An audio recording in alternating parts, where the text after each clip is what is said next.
different place. If you see me tonight, you can clearly see that I've been wavy since morning. Alright, R.I.P. to sit to put your hands up, reach for the roof if you know you with me. Don't like squares in my crew, with my ball, you my brother, then you best believe you stop with me. Been wavy since morning, I know go feed save you from nothing. So I beg you not disturb me, I know they carry overload. Get to gospel preacher, two-time community service preacher. Right now I'm chilling for man, getting busy in the city, spinning till they can see for the listen. Wavy since London, wavy since Berlin. No, they talk to me in public, no, they talk to me in public. Wavy since Sweden, wavy since Paris. So no, they talk to me in public. I'm in a different place. If you see me tonight, you can clearly see that I've been wavy since morning. Big seven. Big seven. Big seven. Big seven. Big seven. Big seven. Big seven.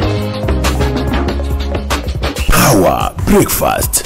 Msimu wa sikukuu unakaribia, ni kipindi cha kuwakumbuka ndugu jamaa na marafiki. Furahia huduma ya kutuma na kupokea pesa popote duniani na Ecobank. Ecobank inakuwezesha kutuma na kupokea pesa kwa njia ya Western Union, MoneyGram, Ria, Alipay China pamoja na Rapid Transfer, ambayo ni huduma maalumu inayopatikana Ecobank pekee. Kwa kutumia Rapid Transfer unaweza kutuma pesa kwenda nchi zaidi ya 33 barani Afrika kwa gharama nafuu kabisa. Rapid Transfer pia inapatikana katika Ecobank mobile app kwa wale wenye akaunti ya Ecobank. Huduma hizi zinapatikana katika matawi yetu yote, likiwemo tawi la PSPF lililopo jijini Dar es Salaam, ambalo linafanya kazi kwa masaa 24. Kwa maelezo zaidi tupigie kwa namba ya bure kabisa 0800110021. Ecobank, the Pan African Bank.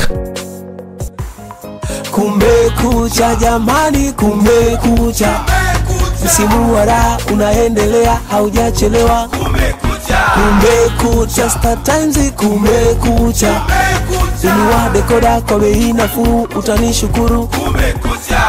Star Times kumekucha. Furahia msimu wa pili wa Bingwa kila siku ya Jumapili mpaka Ijumaa saa 4 usiku kupitia TV3. Bongo Star Search msimu wa 14 kila Jumapili saa 3 usiku. Tamthilia kali za kusisimua vyote kupitia ST Swahili, bila kusahau katuni kupitia channel pendwa za watoto. Kwenye michezo sasa, kutana na world class players ndani ya Saudi League, bila ya kusahau NBC Championship League, vyote kupitia TV3. Lipia kifurushi chako ama jiunge na Star Times kwa bei ya punguzo. Dikoda ya antena pekee kwa shilingi 20,000 tu, huku ukilipia kifurushi cha Uhuru shilingi 22,000 kwa mwezi, au dish full set kwa shilingi 79,000 tu, kikija na kifurushi cha juu cha mwezi mzima bure. Africa's biggest football clubs, Africa's biggest football stars, our culture, our people, our vibe, our joy, our style, our celebrations. It's 23 days of Champions football action, plus $14.4 million in prize money. Catch all the games streaming at www.aflafrica and on FIFA Plus. The game starts Friday, October 20th, to the finals on Saturday, 11th of November. The African Football League, our game, our home. It's Africa's time. Now let's shine together. Hii ya wakubwa tu. Mpendwa mteja, umeamka na kismart leo. Watu wa huduma wetu sasa wanakuunganisha na kifurushi cha kaka kuona. Bonyeza 88.5 Dar es Salaam kujifaidia. Ladies and gentlemen, Kaka kuona part 1 kwa hisani kubwa ya Ecobank, the Pan African Bank. Tuko na EcoBank hapa, sehemu ya kwanza ya kaka kuona ndani Power Breakfast ya Clouds FM. Msimu ndo huu umeanza tayari wa kuelekea katika sikukuu. Na tunakaribia kwa sababu leo ni tarehe 10, kuna siku 20 kufika mwezi wa 12. Kishafika mwezi wa 12 ndo basi tena. Kama haukupanga kitu chochote cha kwako, imekula kwako. Unaanza kukasikia jingle bell. Na ni kipindi ambacho tunasherehekea, tunakuwa karibu na ndugu jamaa na marafiki, hata kama tunakuaga siku zote karibu, lakini kunakuwa na ukaribu mwingine zaidi kuweza kupata chakula cha mchana pamoja au siku nzima kuweza kuitumia tukiwa wote pamoja. Ndio maana ya kusherehekea kwenye sikukuu. Sasa inawezekana wewe ukaa uko mbali ama uko mbali, lakini unataka vitu viende kabla wewe hujafika, na wewe ndio breadwinner, basi wewe lazima utume tu, na wale lazima wapokee kiasi fulani hivi labda cha fedha kwa ajili ya wao kuweza kuweka mambo yakawa sawa pale nyumbani. Sasa huduma hii unaweza ukaipata ya kutuma na kupokea pesa popote duniani ukiwa uko na EcoBank, ambapo unaweza ukatuma na kupokea pesa kwa njia ya Western Union, unaweza ukatuma na kupokea pesa kwa njia ya MoneyGram, unaweza kupokea pesa kwa njia ya Ria, unaweza ukatuma pesa kwenda Alipay kule China. Kama kuna mtu wako amekwama China kule, na kuwa ni rahisi ya yeye kuweza kupokea pesa kutoka huko kwako. Unaweza ukatuma na kupokea pesa kwa njia ya Rapid Transfer, ambayo hii ni huduma maalum ambayo inapatikana EcoBank pekee, na kwa kutumia Rapid Transfer utakuwa unaweza kutuma pesa kwenda nchi zaidi ya 33 barani Afrika kwa gharama ambayo ni nafuu kabisa. Na hii Rapid Transfer pia inapatikana katika EcoBank mobile app kwa wale ambao mnatumia account ama mna account na EcoBank. Huduma hizi zinapatikana katika matawi yote ya EcoBank, likiwemo tawi lile la PSPF ambalo lipo hapa jijini Dar es Salaam, ambalo linafanya kazi kwa masaa 24 kwa saa 24. Kwa maelezo zaidi unaweza kuwapigia namba ya simu ya bure ambayo ni 0800110021. Hiyo ni 0800110021. Nilikwambia mwanzo kwamba leo tuko na wageni ambao tuko nao hapa tuweze kujua zaidi kuhusiana na biashara ya carbon. Tuweze kupata details zaidi, inafanyaje kazi, ikoje, carbon yenyewe ni ipi na kwa nini, yani vitu vyote tunatakiwa kuvifahamu hapa. Tuko na wataalamu lakini pia wafanyabiashara, tuko na wafanyabiashara wa carbon, tuko na Levi's Hausa pamoja na Rahim. Yes. Karibuni sana kwenye Power Breakfast. Asante sana. Rahim, unajua hili jambo sisi kwetu ni geni kidogo. Unajua yani ukisikia hewa ya Ukaa, ukisikia carbon credit, kuna vitu unajua katika kuishi kwako unavisikia alafu uelewi, vinakuwa havianzi hapa nadhani. Ingawa unaweza kukuta kimsingi hapa vipo, lakini unakuta vitu yani fursa hiyo ipo uelewi. Sasa sijui tuanze kwanza kwenda kuzungumzia mkutano, kwa sababu nimesikia kuna mkutano ambao unafanyika Novemba 16. Nadhani kabla ya mkutano kwanza tupate shule. Maana kama mkutano wenyewe umekaa kwenye mlengo huo, tutapoteana hapa. So kwanza tungejua kwanza mkutano ni wa nini, alafu ndio tungeanzia hapo. Au labda tu Rahim kwamba mkutano ni wa jambo hilo. Mkutano ni wa jambo hilo.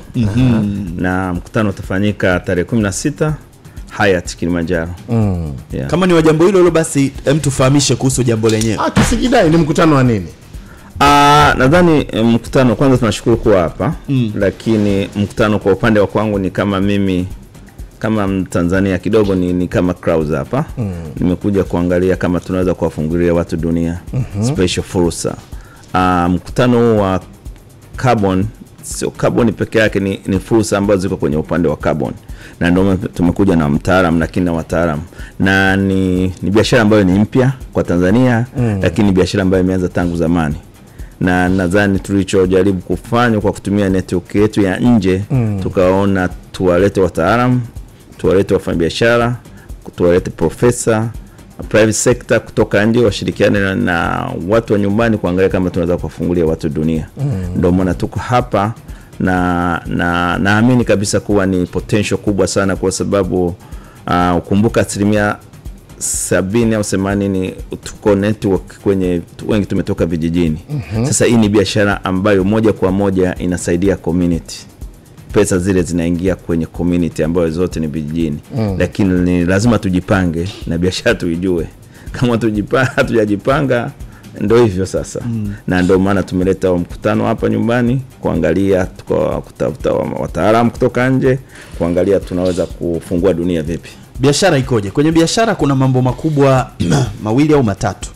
Moja, kuna bidhaa ama huduma, hicho manake ndo unachouza, si ndio hivyo? Tunajaribu kutumia lugha nyepesi ili sasa itusaidie na wadau wetu ambao wanatufuatilia kuweza kuelewa. Kwa kitu cha kwanza kwenye kukisikia tu biashara, manake hapo kuna either bidhaa ama huduma inahusika. Ndio. Pili, kuna mnunuzi. Ndio. Si ndio hivyo? Wa huduma ama bidhaa. Tuanzie hapo. Unaposikia biashara ya Hewa ya Ukaa, bidhaa ama huduma ni nini? Kwanza hiyo Hewa ya Ukaa ni huduma ama ni bidhaa? Mosi. Pili, mnunuzi ni nani? Nadhani hiyo kitu hilo swali nitakuweka kwa mtaalamu kidogo, mtaalamu mdogo, kwa sababu nilichokuja kukuambia mara ya kwanza, nchi kama nchi kwa Tanzania tumejipanga vizuri kidogo, lakini fursa ziko nyingi, na ndio maana nitakupa mtaalamu kidogo, profesa hapa, kwa sababu yeye ni profesa lakini ana experience, amefanya Tanzania karibu miaka 20, lakini kafanya nchi nyingine, na ni profesa kutoka chuo, lakini ni mtaalamu wa hii kazi. Nadhani anaweza kujibu hilo swali. Mlete. Basi mimi nadhani yani karibu sana. Asante. Habari za asubuhi. Tuongee Kiswahili. Hapana. Sio Kiswahili anasikia zaidi. Maybe we should start with what is carbon credit? Yeah, that's maybe a start. Carbon credit is just a way to account for the carbon that is stored, for instance, by a forest. You can account how many carbon is stored there, and you can account as well how many carbon is the growth of the trees every year. In fact, when we speak about carbon credit, we speak about this flow, this growth of trees. This is what you can market. You cannot market the stock. If you market the stock, you are destroying your resource. So the idea of the carbon credit is that if you can demonstrate that you are managing properly a forest, and if you can account for the quantity of carbon that is increasing from year to year, then you will be able to contract a company that is certifying your carbon to prove that they will come, they will make an independent third-party evaluation, and they will check if you have been following the methodology properly, if your data are fine, and if it is the case, then they will issue you what we call verified carbon units. And this is these verified carbon units that you can then bring on the market and sell to these emitters of carbon that are in need of buying this to offset their emissions. So this is the basic principle of the system. You need to measure, you need to verify, and then you need to issue certification. And with this certification, you can go in the market to trade your verified carbon units. I need to understand. Okay, forget about carbon credit. What is carbon in your context? So that's another issue. The carbon in itself is one of the basic elements that constitute our Earth and systems. Of course, we are made of carbon as well, but carbon is mostly stored in trees and as well in the soils and in the vegetation, I can say. So this carbon is essential for us. In fact, it's not a negative thing. What is negative is that we are emitting too much of it, and by emitting too much of it, we are disturbing the equilibrium, the equilibrium of the climate. So in a sense, what we try to do is to store as much as possible carbon to compensate for these emissions that are still continuously increasing. So the idea is really to try to make it, that's what we call the nature-based solutions. Let's use nature. We might have other technological solution, but nature is helping us a lot. Let's just try to work with nature so that we manage to stabilize the climate. And then if we go back to the credits are a very big opportunity for a country as Tanzania, but probably we can develop it. Sisi utatutafsiria kwa sababu ya wewe ni kijana ambaye sisi tunakupenda. If I am doing a business of oranges, what I do, I just go to the tree and pick one orange and sell it. How do you extract carbon? So you don't extract. You don't extract. It's not a commodity in the terms that you are exchanging physical. And how do you measure it? How do you sell it? I think my question more was how do you measure in terms of how much the unit carbon, the units, how much I've stored by with the forest, so or the number of trees that I have. Before you answer that, bwana anazungumzia nadhani ndio kwa Kiswahili ndio hewa ya ukaa. Hewa ya ukaa, yes. Ndio. Kwamba sehemu kukiwa kuna misitu, si ndio bana? Maana yake kuna hewa ambayo kuna hewa ambayo tunaizalisha. Ndio.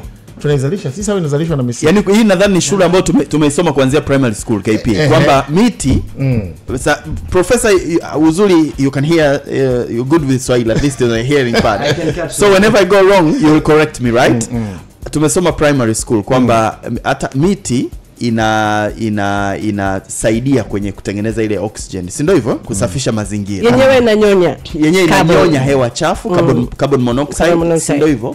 Alafu inatoa hewa. Unaona sasa hivi na vitu viwili. Na oxygen, kuna oxygen na carbon monoxide. Is it carbon monoxide or carbon dioxide? So it's a bit complicated. There are both of them, but mostly we are speaking about carbon dioxide, in fact. Carbon dioxide, yes. And it's just that when the tree is growing, it's storing carbon in all its cells. It means that you have carbon in the roots, you have carbon in the trunk, you have carbon in the bark, you have carbon in the branches and in the leaves. So it means, in fact, it's really pure carbon. Then to measure it, to go back to your question, in fact, this is a bit complicated. So I'll try to make it simple. Okay. A tree, when it's growing, you can measure the DBH, we call it. It's like, the size of the tree, of the trunk. Okay. You measure it at diameter of breadth. Here, and then every year you come and you measure it. From year to year, your tree will have taken 2, 3, 4 centimeters.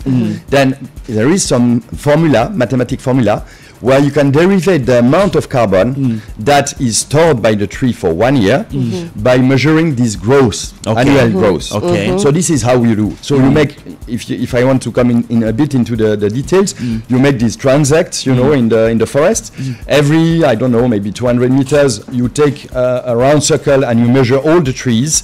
You record all the species, because species have different growth rates, so you cannot assess that one will fit for all. So you have to measure for all the trees, and then you set up what we call a registry of trees. And based on this registry of trees, you can evaluate the global production of your forest. So this is the way we do. Kwa hiyo ina maana kwa lugha nyepesi KP, pale tupokuwa tumeanzia, tunakubaliana kwamba miti inafyonza carbon dioxide ambayo haitakiwi. Na sasa carbon ambayo inazalishwaje? Ambayo carbon inazalishwa kutokana na shughuli za kibinadamu. Kwa mfano magari, viwanda, magari ya petroli, magari ya diesel, hata sisi wenyewe binadamu. Unajua tunazalisha hiyo. Na hiyo kitu ambacho nadhani na ndo kama mimi sasa kama machinga ndo nadhani nataka kufungua dunia hapo fursa, kwa sababu hata kama hujafanya bado, yani ukienda Manyara ile bado unasaidia dunia. Carbon inafanya kazi na ndo maana ni nzuri, kwa sababu community ndo walinzi wote. Kwa sababu kwa mfano kama mimi siamini kama mtu anaweza kumfundisha mama yangu kule Ibwera kuja kutunza migomba. Sisi tunajua wenyewe kwa sababu tangu zamani, lakini tutawezeshaje watu wapate ule mzigo? Na ndo hapo ndo tumelala kidogo. Ndo nataka tuwashtue watu kuangalia hii ni kitu ni fursa kubwa sana. Sasa tuikamilisha hapo kidogo Rahim, ili tuende sawa. Naomba kwanza ujaribu kuzungumzia kile ambacho amekisema. Yaani najaribu kuisummarize kwa jinsi nilivyoielewa. Yaani kwamba kwa manake tumekubaliana kwamba kwa asili miti hii carbon ambayo unasema carbon dioxide inayozalishwa kutokana na shughuli za kibinadamu na kwenda kuchafua mazingira, kuchafua dunia, ndio hayo mambo ya mabadiliko ya tabia nchi na vurugu zote hizo. Sasa solution yake ni kwamba miti kwa asili yake yenyewe inafyonza carbon dioxide. Miti ndio mapafu. Ndio mapafu, yes. Ya dunia. Ya dunia inafyonza ile hewa na inasaidia pia kutoa oxygen. Kwa maana kimsingi inasafisha dunia. Sasa hawa mabwana huko duniani wamebuni kitu ambacho kitahamasisha watu kutunza miti. Kivipi? Kwamba wewe kama una miti yako ama una kamsitu kako, maana yake si ile miti inasaidia kusafisha dunia kwa maana ya kufyonza ile hewa ya carbon dioxide. Sasa wao wana namna yao ya kimahesabu katika kupima. Maana unaichungwa utalichuma. Ndio, utalipeleka utaliuza. Hiyo hewa unaipimaje na kuichota na unaipeleka wapi? Ndio profesa sasa akatupitisha kwamba kuna namna ya kimahesabu ambayo unapima hii miti ulionao, labda una miti 5 au miti 10 au una miti 100,000. Hiyo miti imefyonza labda kwa mwaka mmoja carbon dioxide kiasi gani. Sasa kutokana na kile kiwango cha miti yako imefyonza kiasi gani, kuna utaratibu sasa ambao unakwenda kulipwa. Lengo ni kuhamasisha wewe utunze miti, usiikate. Nadhani concept ndio hiyo, hasa somo kubwa liko hapo kwamba wanakuhamasisha badala ya kukata mti kwenda kuuza upate kipato, tunza ule mti, kwa sababu ule mti kwa kuutunza tu, kwa sababu unasaidia kusafisha hewa, wewe pia unaweza kupata kipato. Nadhani concept ya watu walio design hii kidunia, hii biashara ni hiyo, kwamba kukuhamasisha wewe usiukate mti, kwa sababu watu wengi wanakata mti ili kwenda kutengeneza kipato. Na manake, kwa sababu hata kwa kuutunza unakutengenezea manake ukiutunza ndo hapo nakwambia kila mwaka unaweza kukuta mti unaongezeka kwa sentimita fulani kwa ukubwa. Manake inaongezeka pia ufyonzaji wa hiyo carbon. Manake wewe hata kwenye kuja kumeasure manake utakuwa umepiga hatua. Manake na hapo mkwanja wako bado unaendelea kuongezeka. Kwa hiyo manake uwe nayo, lakini pia jinsi gani ambavyo unatunza ili endelee kukua. Sasa tunarudi Masudi. Mmenivuruga kidogo. Na wewe ambaye kama Masudi umevurugwa, namba yetu ni 0759 956 840 bado, kwa sababu tutaendelea kuzungumza hapa. Tutakuja katika kaka kuona sehemu ya pili. Good morning. Power Breakfast.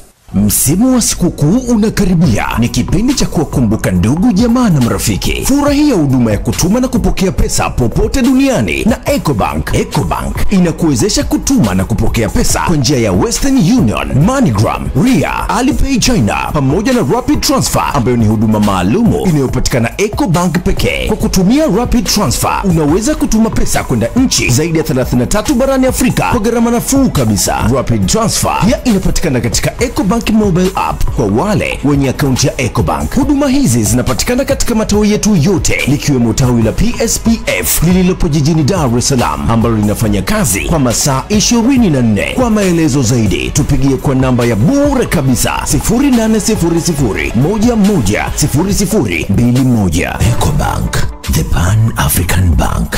Kadri siku zinavyosonga, habari nzuri kwa Waklauzania kujaza mitaa ndani ya mradi wetu wa Cloud City inazidi kusheheni. Basi ya kupasa wewe uliyefanikiwa kumiliki kiwanja ndani ya Cloud City kuendelea kulipia kwa buku tu kama mlivyoandikisha, na kwa wale ambao hawajamiliki kiwanja, kwa buku tu unaweza kujinyakulia kiwanja chako ndani ya Cloud City na kulipia ndani ya miaka 2 na miezi 9. Piga namba 0744000023 au 0744 000024 upate wadhifa wa kumiliki kiwanja ndani ya Cloud City Kigamboni Tundwi. Usafiri ni bure kwenda site kila Jumamosi na wakati wowote utakaopenda kwenda site. Twende tukatengeneze ujirani fresh ndani ya Cloud City, ikiwa ndani ya mitaa kati ya Clouds FM na Clouds TV. Ujanja ni kumiliki kiwanja mjini. Ukiona mrembo na glow,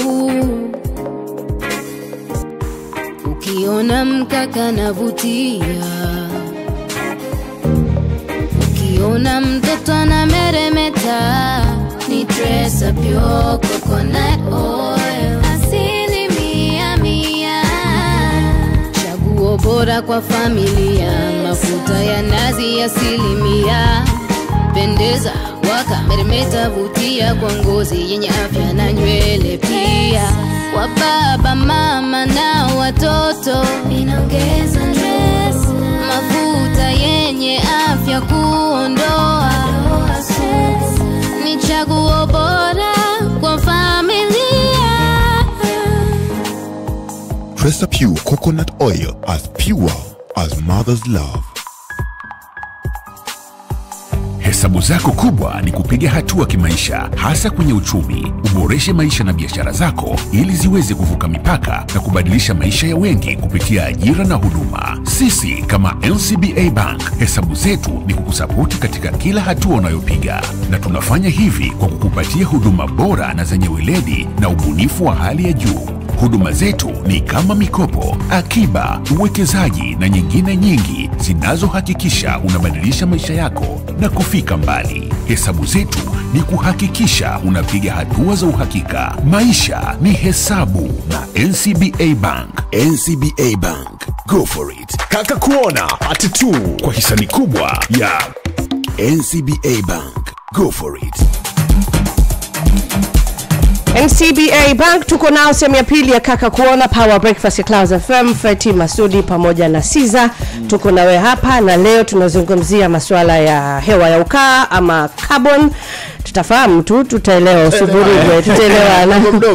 Tuko na NCBA Bank, na wanakuambia maisha ni hesabu na NCBA Bank, na hesabu zako ni kukufikisha mbali, au hesabu zako na za kwao ni kwa ajili ya kukufikisha wewe mbali zaidi. Je, ungependa kujua jinsi namba zinavyoweza kukuza biashara yako, fikia malengo ya biashara au uwekezaji na NCBA, ujue zaidi kuhusu kuongeza uzalishaji, mitambo, vitendea kazi, idadi ya majengo au kipato. Kipindi hiki cha sikukuu mahitaji ni mengi, malengo ni mengi. Sasa unavyoenda kuanza mwaka mpya, unafikiria mengi, kuanzia familia uishi wapi, wanunulie usafiri gani, ada za watoto, lakini kubwa zaidi ya yote ni biashara yako. Biashara yako utaikuza vipi 2024? Utaongezaje uzalishaji wako 2024? Utavukaje mipaka zaidi mwaka 2024? Na bidhaa zako utazikuzaje 2024? Jibu liko NCBA Bank. Mipango iko NCBA Bank. Maisha ni hesabu 2024. Maisha ni hesabu. Wataalamu wako NCBA. Nenda pale wakuwezeshe. Nenda kafungulie 2024 kuyafanyia malengo yako ya kibiashara na kukuza familia yako. Tembelea matawi ya NCBA Bank yaliyoko Dar es Salaam kama Amani Place, Kariakoo, Kijitonyama, PSSSF, Samora, na kwa mikoani unaweza kufika katika tawi lolote ambalo lipo karibu yako, Arusha pale, Mwanza au Zanzibar. Unaweza kutembelea www.ncbagroup.co.tz, ama unaweza kuwapigia 0767 486 526 au 0685 701 036. NCBA, go for it. Haya, kuna message hapa mdau ambaye analifahamu ile jambo na pia anajaribu kutufafanulia. Unajua sisi tumeshasikia lakini kuna wakati inakuvuruga. Anasema yani miti inahifadhi carbon alafu inatoa oxygen. Yani hiyo tunaelewa, maana yake ni kwamba ile sumu yenyewe inaichukua. Actually sumu maana yake ni kama chakula cha ile miti. Alafu inazalisha oxygen ambayo sisi tunaitumia. Anasema ukiwa na miti mingi unaweka carbon nyingi ambayo ingeachiwa, ingeenda hewani, alafu ikaongeza yale mabadiliko ya tabia nchi, global warming tunasema. Sawa, kwa mfano magari ndio tumesema yanazalisha viwanda, maana hata dunia sasa hivi inahangaika sana kuziondoa gari za mafuta, si ndio, na kuanza kuingiza gari za umeme, kwa sababu hata gesi pia na yenyewe inacho kiwango cha carbon ambacho inazalisha. Sasa anasema sasa kuna kampuni zinachafua mazingira sana, sasa zinakuja kwako zinanunua hiyo huduma yako ya kuhifadhi carbon, kitu ambacho nawe sisi tumekifafanua. Sasa swali langu mimi ni kwamba mama yangu yuko kijijini, ana miti yake mitatu. Nataka kujua yeye kama peke yake anaweza akanufaika. Hapo sasa my mother lives in the village. She has about, let's say, 3 mango trees. Can she benefit as an individual? No. No, I think it's important. That's in fact you are touching one of the reason why we decided to make the conference. There is a lot of enthusiasm, but there is a very limited understanding on how it goes and what are the conditions, because it's a conditional system. This is not just, So the most important thing is to understand that the trees are growing slowly, and if you have just 3 trees, you will have maybe some 100 grams of carbon per year. So if you look at the price of the market currently, is quite low. We are at $5, $6, maybe $8, $10 per ton. And if you have a few 100 grams, of course, the value Okay, tunataka kujua kama your students are slow learners. We are your students here in a lecture room. We are slow learners, take us a bit slow. Kwa sababu hata hiyo bei nataka KP tu capture vizuri taratibu. Tukisikia biashara ya carbon, si ndio? Kwamba miti huwa sisi akili yetu tunafanya unaona, wewe tukasema maokoto haya yangu ana miti labda mitatu, miembe mitatu au mitano.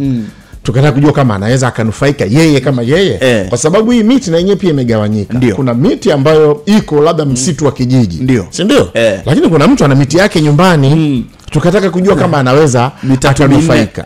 Mwalimu anasema no, kwa sababu anasema miti inakuwa kidogo sana. Na anasema kwamba kwa mfano kama hiyo miti mitatu unaweza kukuta kwa mwaka mzima inavuna gramu 100. Wakati anasema tani moja ni wastani wa $10. Tafadhali.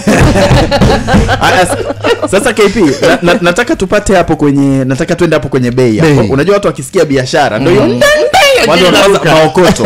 Nataka atupatie kwa utaratibu mdogo bila haraka. Bei ya soko ikoje? Now take us through the process of pricing. How do you measure the price and the... So the pricing, as you know, normally it's the meeting between the demand and the offer. The problem is that we have an imperfect system because it's not yet fully enforced, like if the whole world was adopting the same legislation regarding those issues. So we have two different markets. We have one market which is called the regulatory market. This is the one that is going with the Paris Agreement and with the COP28 that will happen soon. It's the one that is agreed between government and states. So the government, they plan their strategies so that they will have their NDC, nationally determined contribution. It means how do we reach the target to reduce our emissions and become more carbon neutral. That's the objective of this. So I get a bit lost, sorry, maybe. You've lost me. Seriously. I was saying there was the regulatory market and the voluntary market. And the voluntary market is more companies that are not necessarily forced to offset, but that decide to do it voluntarily because they believe that it's a need, that it's a requirement. We cannot continue the business. Do you have an example of what you're saying? So for instance, the company that is well known in Tanzania, Carbon Tanzania, who, by the way, is among the organizing committee of the conference. Carbon Tanzania has implemented projects since more than a decade now in Tanzania. And according to the last figure they provided me, I think they've been distributed about $15 million in the country during the past years. So this is a real business. But the forest and the communities they are working with are quite large. And because they are large, then you can reach an important amount of verified carbon unit. And who owns the carbon company? Rahim, unaifahamu hiyo? Sasa Rahim, wewe tuambie. Kwa sababu nani hapa anataja mpaka kama kuna mkwanja kama ushaanza kutoka hivi, mimi sielewi. Nadhani hiyo kampuni imekuwepo Tanzania. Iko Tanzania Carbon. Iko kwa muda gani? Nadhani sasa hivi karibu miaka like 10. Haya.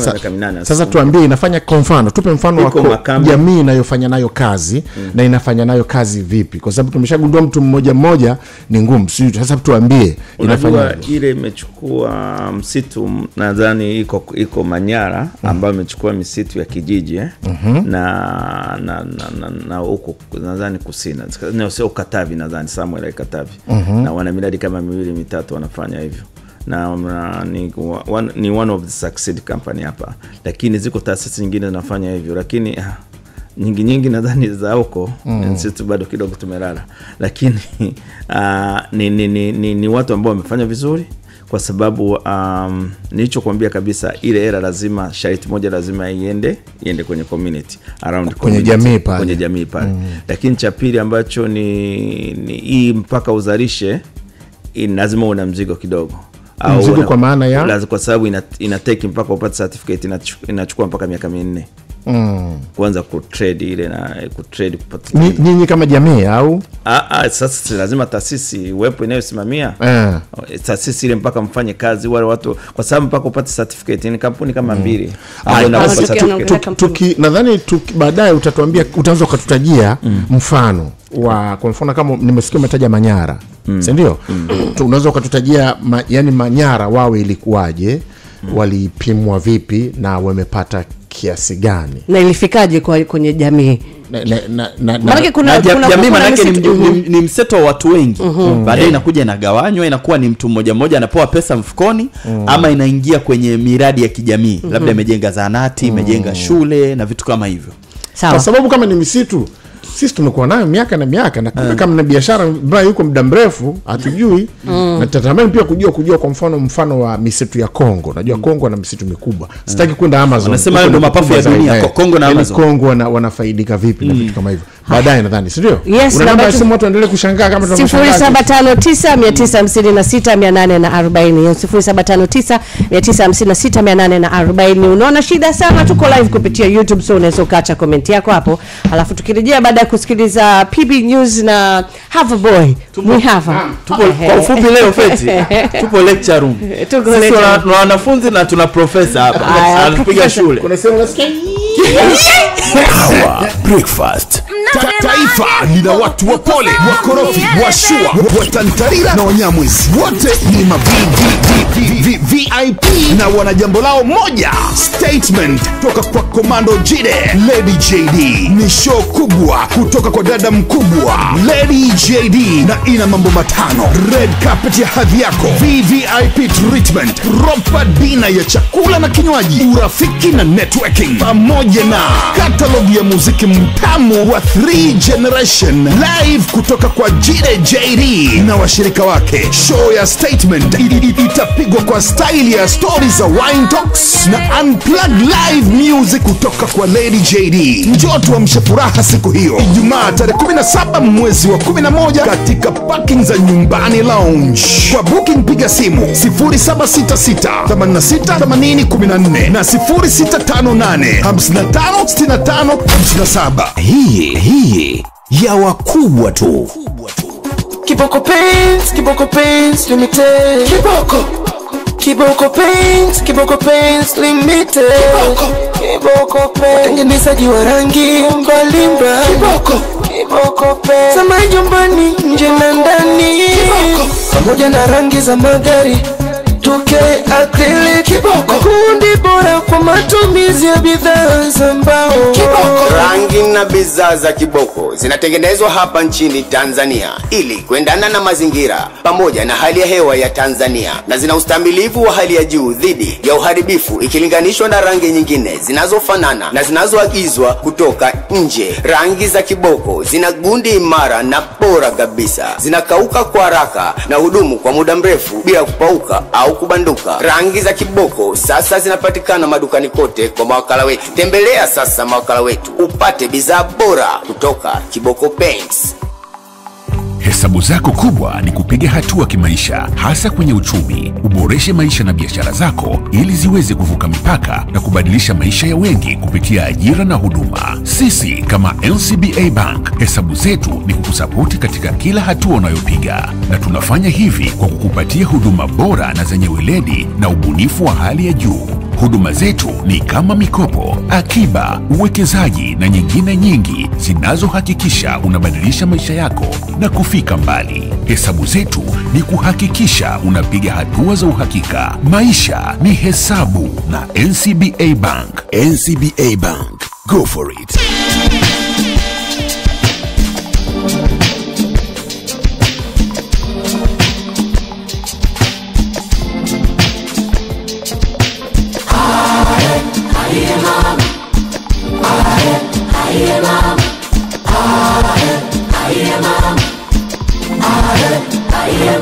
Watajiuza unawezaje, hakika we ni mpambanaji, wanakuchukuliaje? Utafikia magumu na usikate tamaa, nafsi na matumaini, akili ina ndoto, tunakuaminia unaweza kwenda mbali sana.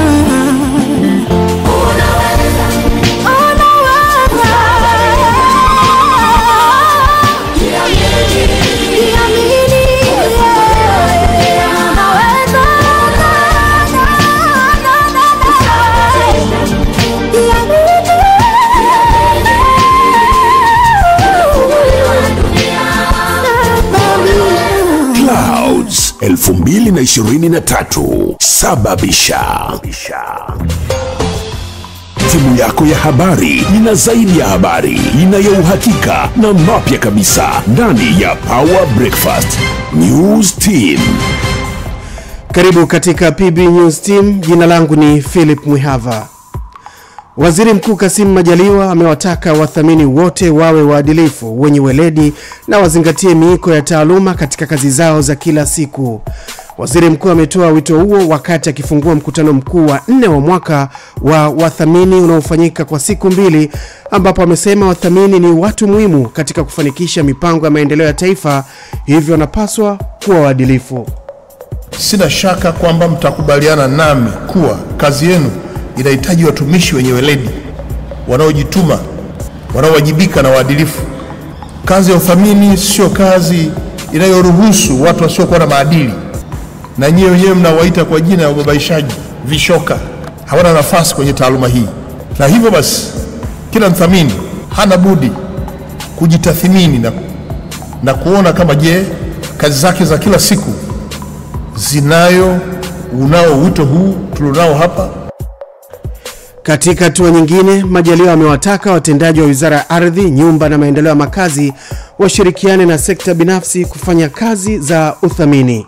Sote tunafahamu kuwa serikali yetu inayoongozwa na mama yetu Mheshimiwa Dr. Samia Suluhu Hassan inasisitiza ushirikiano wa sekta binafsi kwa maendeleo ya taifa.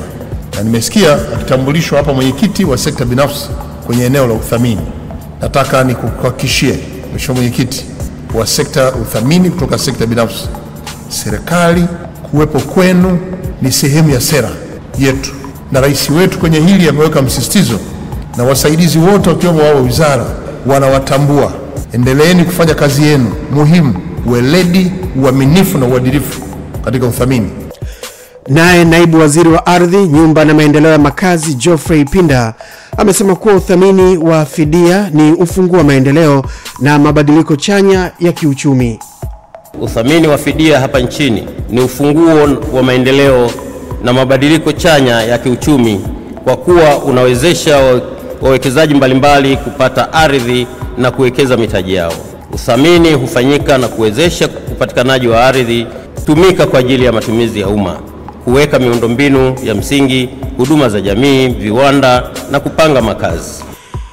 Katibu wa itikadi na uenezi na mafunzo ya Chama cha Mapinduzi CCM Taifa Paul Makonda amesema chama hicho kina kila sababu ya kuendelea kusikiliza kero na shida za wananchi ili kuzipatia ufumbuzi kwa kuzingatia misingi ya utekelezaji wa maendeleo ya chama. Mkoa wa Kagera ni miongoni mwa mikoa nchini inayoongozwa kwa biashara ya kuuza kahawa ndani na nje ya nchi. Licha ya uwepo wa fursa hizo, tatizo la umeme, barabara, ujenzi wa masoko na miundombinu imekuwa kikwazo cha maendeleo ya mkoa huo, hali inayowafanya baadhi ya wakazi wake akiwemo Ridatas Bakwataba kupaza sauti kupitia mkutano huo wa hadhara.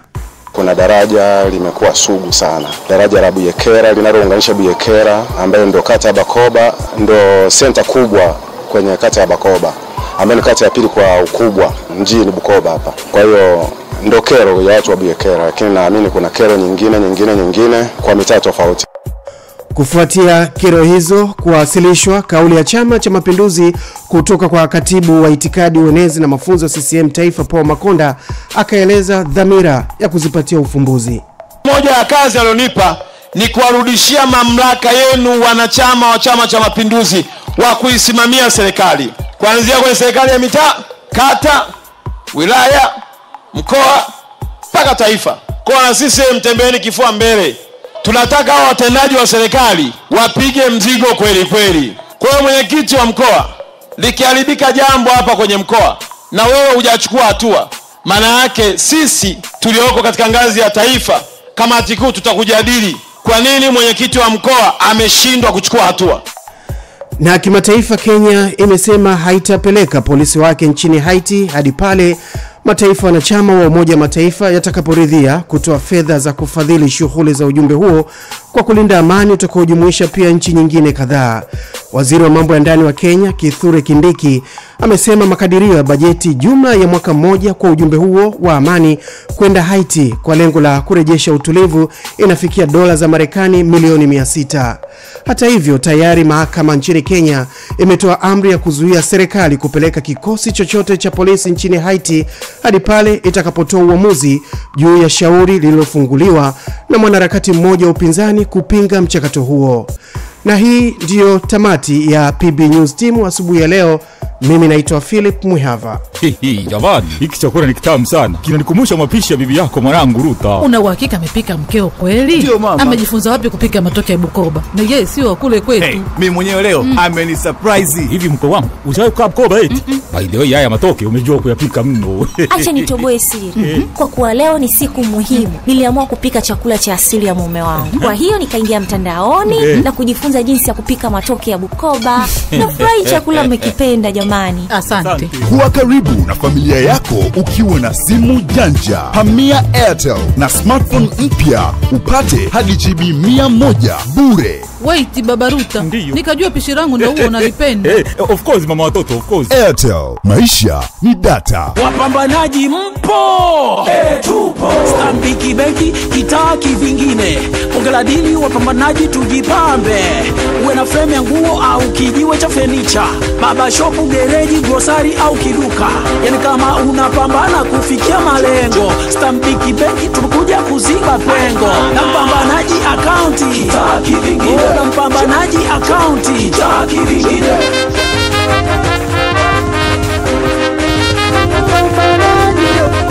Fungua akaunti bila stress. Weka masharti nafuu tena rahisi. Ai mama, Stambiki benki kuna mchongo wa kufikia yako malengo. Na mpambanaji akaunti kitaki vingine. Na mpambanaji akaunti kitaki vingine. Fungua mpambanaji account na Stanbic Bank tukuwezeshe ufikie malengo yako. Benki inayokuwezesha kukuza biashara yako kwa masharti nafuu. Stanbic Bank, inawezekana. Fikiria kuhusu zile safari za mara kwa mara sehemu mbalimbali. Fikiria kuhusu uzalishaji unaotegemea mitambo yenye ufanisi wa hali ya juu. Halafu fikiria matokeo na mafanikio yake. Mwisho lazima utahitaji mabadiliko, tena mabadiliko yenye tija, mabadiliko yanayoendana na wakati. Na vilainishi vya Puma ndio njia sahihi ya mabadiliko. Vilainishi vya Puma vitaboresha utendaji kazi wa gari na mitambo. Vilainishi vya Puma vina viambata maalumu vyenye ubora wa hali ya juu vinavyoipa ufanisi madhubuti gari na mitambo. Pia vitakufanya kuwa na matumizi madogo ya mafuta na kupunguza gharama za matengenezo. Vilainishi vya Puma vinapatikana katika vituo vyote vya Puma pamoja na kwa mawakala walioidhinishwa nchi nzima. Badilika na nyakati. Badilika na vilainishi vya Puma. Jamani, hiki chakula ni kitamu sana. Kinanikumbusha mapishi ya bibi yako mwanangu Ruta. Una uhakika amepika mkeo kweli? Ndio mama. Amejifunza wapi kupika matoke ya Bukoba? Na yeye sio kule kwetu. Mimi mwenyewe leo ameni surprise. Hivi mke wangu, ushawahi kukaa Bukoba eti? By the way, haya matoke umejua kuyapika mno. Acha nitoboe siri. Kwa kuwa leo ni siku muhimu, niliamua kupika chakula cha asili ya mume wangu. Kwa hiyo nikaingia mtandaoni na kujifunza jinsi ya nafurahi chakula mmekipenda jamani. Asante. Kuwa karibu na familia yako ukiwa na simu janja. Hamia Airtel na smartphone mpya upate hadi GB 100 bure. Wait baba Ruta. Nikajua pishi langu ndio huo unalipenda. Of course mama watoto, of course. Airtel, maisha ni data. Good morning my neighbor. Power Breakfast. Power Breakfast. Jay siku zote anakuzimia. He has been there kwa ukubwa na upana wake. Kwa sisi tulimzimia kitambo. Sisi tulimzimia kitambo. Na yeye sasa ni zamu yake anatuzimia. Siku zote charity wanasema begins at home. Yani misaada yote ya hali na mali huanzia nyumbani. Toka enzi za Lila Mentali, Jay alianza kukuzimia na akahakikisha kwamba anakupa msaada wa ngoma kali mwi. Ndio maana yake mwanzo mwisho. Ni kweli. Na ukaskuti. Mpaka mwaka jana ambapo alipatwa na changamoto ya kiafya na safari yake ya kwanza kuzihesabu siku 462 za kutetea afya yake katika hospitali tofauti. Na siku zote kila janga ambalo linaleta huzuni wengi wanasema lisikie kwa mwenzako.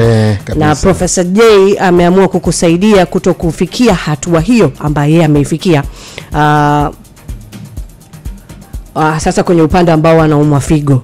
Professor J Foundation kwa kushirikiana na Clouds Media Group tumekuandalia usiku wa J anakuzimia pale Mlimani City. Itakuwa tarehe 24 mwezi huu hapa wa 11, na lengo likiwa ni kukusanya fedha ambazo zitakwenda kuwasaidia wote wenye matatizo ya figo Tanzania. Yamkini una ndugu, rafiki au jirani ambaye anasumbuliwa na hilo tatizo. Kupitia event hii ambayo inakuhitaji kwa msaada wa kuchangia chochote ulichonacho kupitia namba 0713643265 na utakwenda kuokoa maisha ya ndugu, rafiki, jamaa na Mtanzania yoyote kwa ujumla. Kwa maelezo na namba ya kuchangia zaidi, wasiliana na msaidizi wa mwenyekiti Black Rhino kwa namba ya simu ambayo ni 0713643265, lakini pia unaweza kutuma mchango wako kwenda kwenye account number ambayo ni 015C 78230805 ambayo ni CRDB. Account name ama jina la account itakuja ni Professor J Foundation, au unaweza ukatuma kupitia kwenye lipa namba ambayo ni 984246 na asante kwa kuchangia. Jua ya kuwa kwamba J anakuzimia. Kwa sababu lazima ukute. Na by the way, ulipokuwa unasema kama una ndugu au jamaa pengine ana tatizo, issue sio tu hiyo tu Feti. Unajua kesho yako hata wewe mwenyewe hujui. Unajua hata mara nyingi tunapohamasisha watu kuchangia damu, tunawaambia usifikiri unamchangia mtu mwingine. Unaweza ukatoa damu leo, alafu kesho ukapata tatizo ukarudi pale pale hospitali.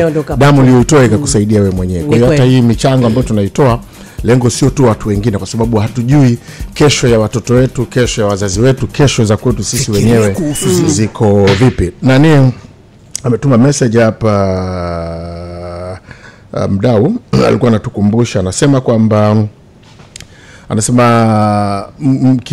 mkisema hewa ya ukaa, tusishie carbon. Yani tumalize kwa kusema carbon dioxide. Asante sana Diaz. Nikasema sawa. Jana nilikuwa anaendelea kuongea. Anasema tu hewa ya ukaa inatambulika kwa jina la carbon dioxide. Kwa sababu tukirifaa kwa jina la carbon peke yake tutawachanganya watu. Asante sana. Nasema jana pia nilikuwa naona wabunge, naomba nitoe sana kwa kuchangia pia mchango wao kwa J Foundation.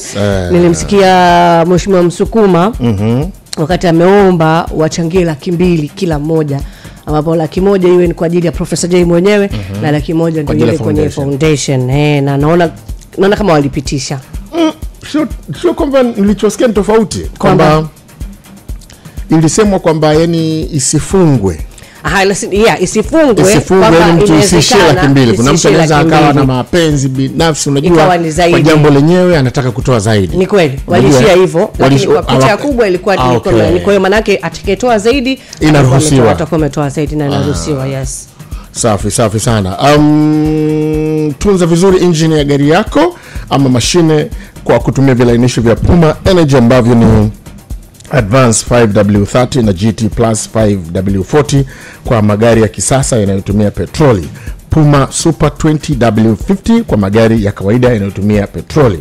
Sawa, pamoja na Puma HD Super S15W40 na Puma HD Extra 10W40 kwa magari ama mitambo inayotumia diesel. Vilainishi vya Puma vyote havijachakachuliwa na hakuna uwezekano wa kuchakachua kwa sababu ya kutumika kwa teknolojia ya temper proof. Vilainishi vya Puma vinapatikana katika vituo vya mafuta vya Puma kote nchini pamoja na kwa wakala walioidhinishwa. Badilika na nyakati, badilika na vilainishi vya Puma. Hai, sawa. Hakuna ambaye hajui kwamba elimu ndio urithi mkubwa wa kuachia watoto wetu. Ndio maana Airtel Money sasa hivi wamekurahisishia namna kuweza kulipa ada ya mtoto wako ili asikose masomo. Sasa hivi huna sababu ya kufunga safari au kupanga foleni kwenda kulipa ada ya shule. Maliza malipo ya ada kiganjani mwako kwa urahisi muda wowote na mahali popote kupitia Airtel Money kwenda CRDB Bank. Wenda tu hapo kwenye simu yako, piga *150 *60 alama ya reli, chagua namba 5 ambayo ni lipa bili, kisha chagua namba 7 inasema lipa ada. Baada hapo bonyeza CRDB Bank, halafu ingiza kumbukumbu namba, kisha weka kiasi na namba ya siri ili uweze kulipia. Airtel Money ndio chaguo la kijanja, tena ni haraka, salama, bila mipaka. Yes, na punguzo lile linaendelea la 5% kila unaponunua ticket. Kwa hiyo ukitaka kukata ticket ya Precision Sawa bana. Tumia kadi ya malipo ya Stanbic ambapo utapata punguzo la 5%. Hizo kelele unazosikia huko nyuma sio washangiliaji, ni mvua hiyo. Kupata ile punguzo tumia promo code ya SBICPW wakati unapofanya booking yako. Vile vile kadi ya malipo ya Stanbic ina faida nyingi ikiwemo kurejeshwa mpaka 10%. Ukifanya booking ya hotel kupitia booking.com unapata access kwenye airport lounge kwa safari za kimataifa na discount nyingine nyingi. Unapata vipi kadi ya Stanbic Visa Debit? Fungua account yako sasa, na wala yani unaweza kutumia tu ukafungua kwa online ama ukatembelea matawi ya Stanbic yaliyoko Dar es Salaam, Arusha, Mbeya, Mwanza, Moshi, Tanga na Dodoma. Vigezo na masharti kuzingatiwa. Ukitaka kujua zaidi kuhusiana na Stanbic Visa Debit Card, piga namba ya bure 0800751111. Haya, kupitia YouTube wanaitwa Amineli Macha kutoka Arusha anasema hivi, hapa Tanzania tuna msomi hata mmoja ambaye anajua hii biashara ya hewa ya ukaa imekaaje na ujazo wa hiyo hewa ya ukaa kwa kila gramu ni miti mingapi? Au tunapigwa za macho? Ameuliza swali zuri sana kwa sababu nadhani pia hata mkutano huu ambao unakwenda kufanyika Novemba 16 unakwenda kuangalia hayo. Mnaweza kupata maelezo mengi. Unaweza kuwa kuna biashara inafanyika alafu nyinyi hamjui. Au una biashara ambayo unafanya alafu hujui hata kipimo chake ni kipi ili uweze kupata kiasi gani. Mimi mmenicheka kwa sababu mimi mkubwa na miembe yake mitatu. Nasikia siku vipi tuliposikia habari mmenicheka. Badala ya miembe mkubwa na miembe yake mitatu. Na sikiliza Caesar, ni miembe ambaye ameikuta, yani amezaliwa sasa fikiri mama yangu kazaliwa kaikuta miembe na miaka 100. Mimi si nikajua kuna biashara. Ndio hiyo sasa ndio tumeaibika mbele ya wageni. Na siko peke yangu, kuna mtu ana mipapai yake. Ana mipapai. Kumbe haifanyi kazi hivyo. Feti, unajua amenifurahisha profesa akamkataa asubuhi mchana kwa upe. Aliposemaje? Miembe mitatu. Bonge akija leo hapa anafunga shule na mdau atatupa faida ya kusoma vitabu ama majarida mbalimbali. Wengi watu wanaandika vitabu kwa ajili ya kuonyesha kile ambacho kilichopo kwenye jamii ama kubadilisha maisha ya watu. Je, hii elimu ya kwenye kitabu imewahi kubadilisha maisha yako? Umeelewa? Leo Bonge ndo atafunga shule hapo.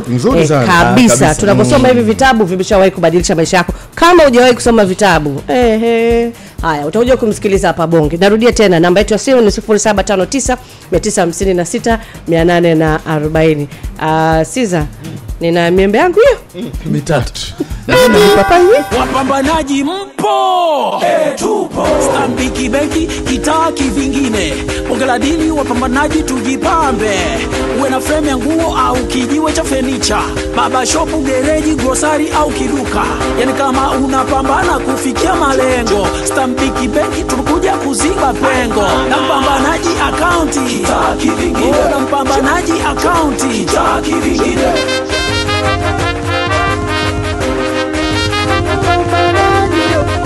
Fungua akaunti bila stress, weka masharti nafuu tena rahisi. Ai mama, Stanbic benki kuna mchongo wa kufikia yako malengo. Na mpambanaji akaunti kitaki vingine. Na mpambanaji akaunti kitaki vingine. Fungua mpambanaji account na Stanbic Bank tukuwezeshe ufikie malengo yako. Benki inayokuwezesha kukuza biashara yako kwa masharti nafuu. Stanbic Bank, inawezekana. Fikiria kuhusu zile safari za mara kwa mara sehemu mbalimbali. Fikiria kuhusu uzalishaji unaotegemea mitambo yenye ufanisi wa hali ya juu. Halafu fikiria matokeo na mafanikio yake. Mwisho lazima utahitaji mabadiliko, tena mabadiliko yenye tija, mabadiliko yanayoendana na wakati. Na vilainishi vya Puma ndio njia sahihi ya mabadiliko. Vilainishi vya Puma vitaboresha utendaji kazi wa gari na mitambo. Vilainishi vya Puma vina viambata maalumu vyenye ubora wa hali ya juu vinavyoipa ufanisi madhubuti gari na mitambo. Pia vitakufanya kuwa na matumizi madogo ya mafuta na kupunguza gharama za matengenezo. Vilainishi vya Puma vinapatikana katika vituo vyote vya Puma pamoja na kwa mawakala walioidhinishwa nchi nzima. Badilika na nyakati.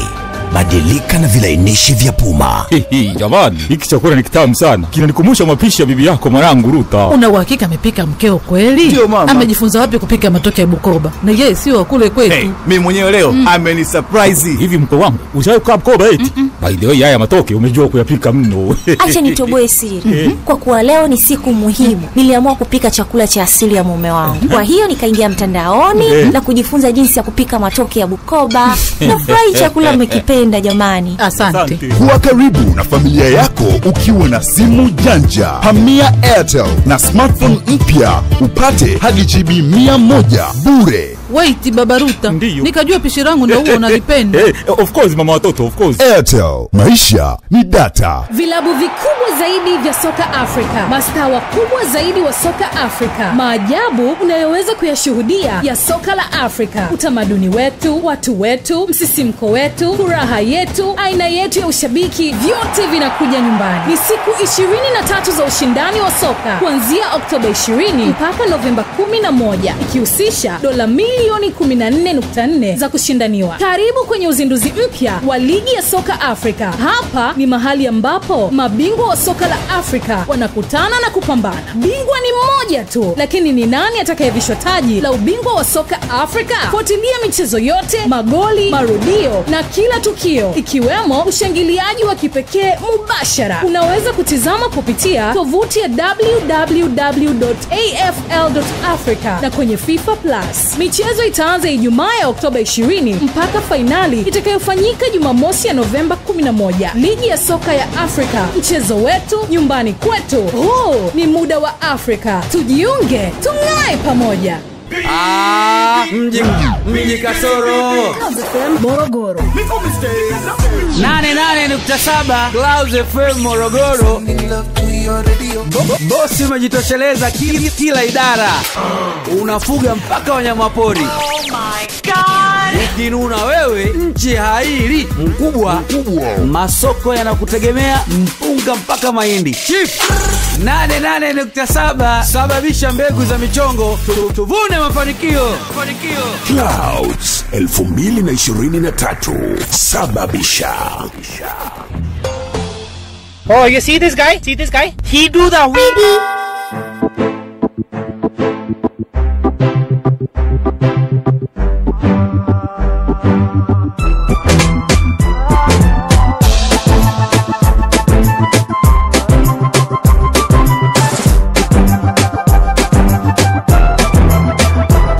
Umesahau ulipotoka, ujui unapokwenda, ukapata kiburi kuona mimi nakupenda.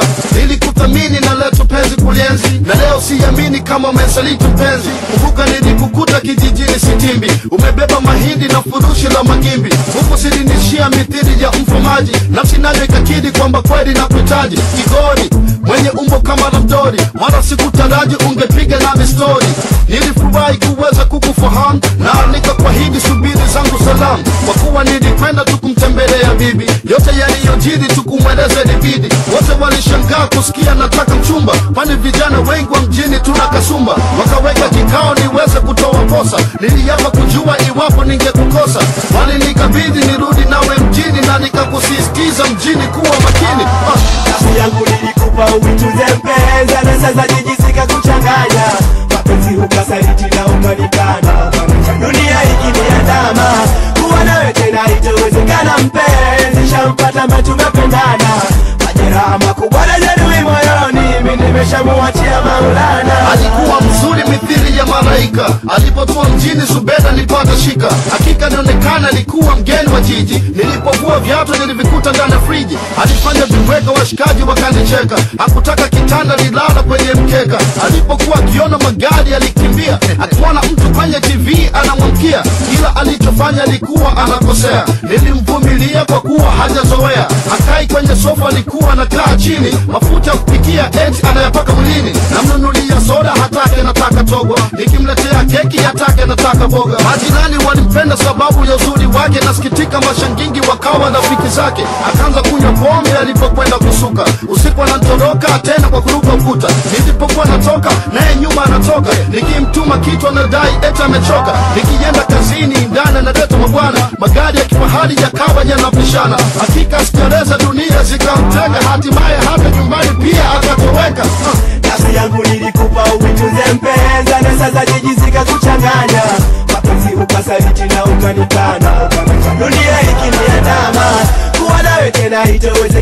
mpenzi shampata tumependana majeraha makubwa na jeruhi moyoni mimi nimeshamuachia Maulana. Nilipigwa na butwa mtaani walinishangaa, nilikosa raha hata nafsi ilikata tamaa. Kujua huyu binti ni mzima wamekufa, ilibidi niombe watu msaada wa kumtafuta. Kumbe anaonekana viwanja vya kila aina, leo yupo na mzungu na kesho yupo na mchina. Nilipata shauku ya kutaka japo kumwona, ingawa niliamini moyoni ingenichoma. Kweli tulimtafuta kwenye kumbi tofauti ili nihakikishe kweli hajapatwa na mauti. Nikamkuta kasino la wadachi na walatino wakigonga mvinyo, wanashpati ya spinyo, pesa ya spinyo na pamba za mandalino. Macho alinitoka mipiri ya zinko binyo, hakika alipendeza kwa stela alizocheza, na kila alimtazama alitamani kumchombeza. Kwa pozi na dharau alijifanya amenisahau, wakaniona takataka mbele ya washikadau. Ilibidi niondoke machozi yakinilenga, shetani kesha nitega na tunda langu kamega.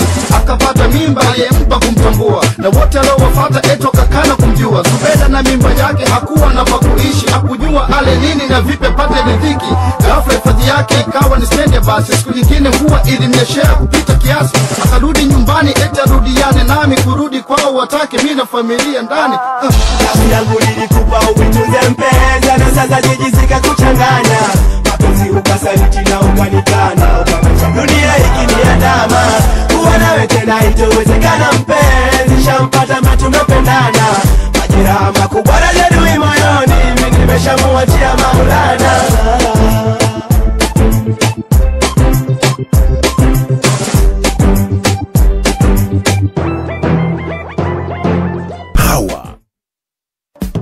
Dar es Salaam bongo kama bongo. 88.5 bosi una baya. Miaka tembo. Wanaokupenda wengi, wanaokuchukia chache. Bingwa misimu yote Januari mpaka Desemba. Unakufananishwa na bingwa kusababisha kiboko kabisa we. Nini mnataka maze? 88.5. Clouds FM Dar es Salaam. Clouds 2023 sababisha. Boda boda frani na beba bonge la mzigo, ina city frani za kujiachia.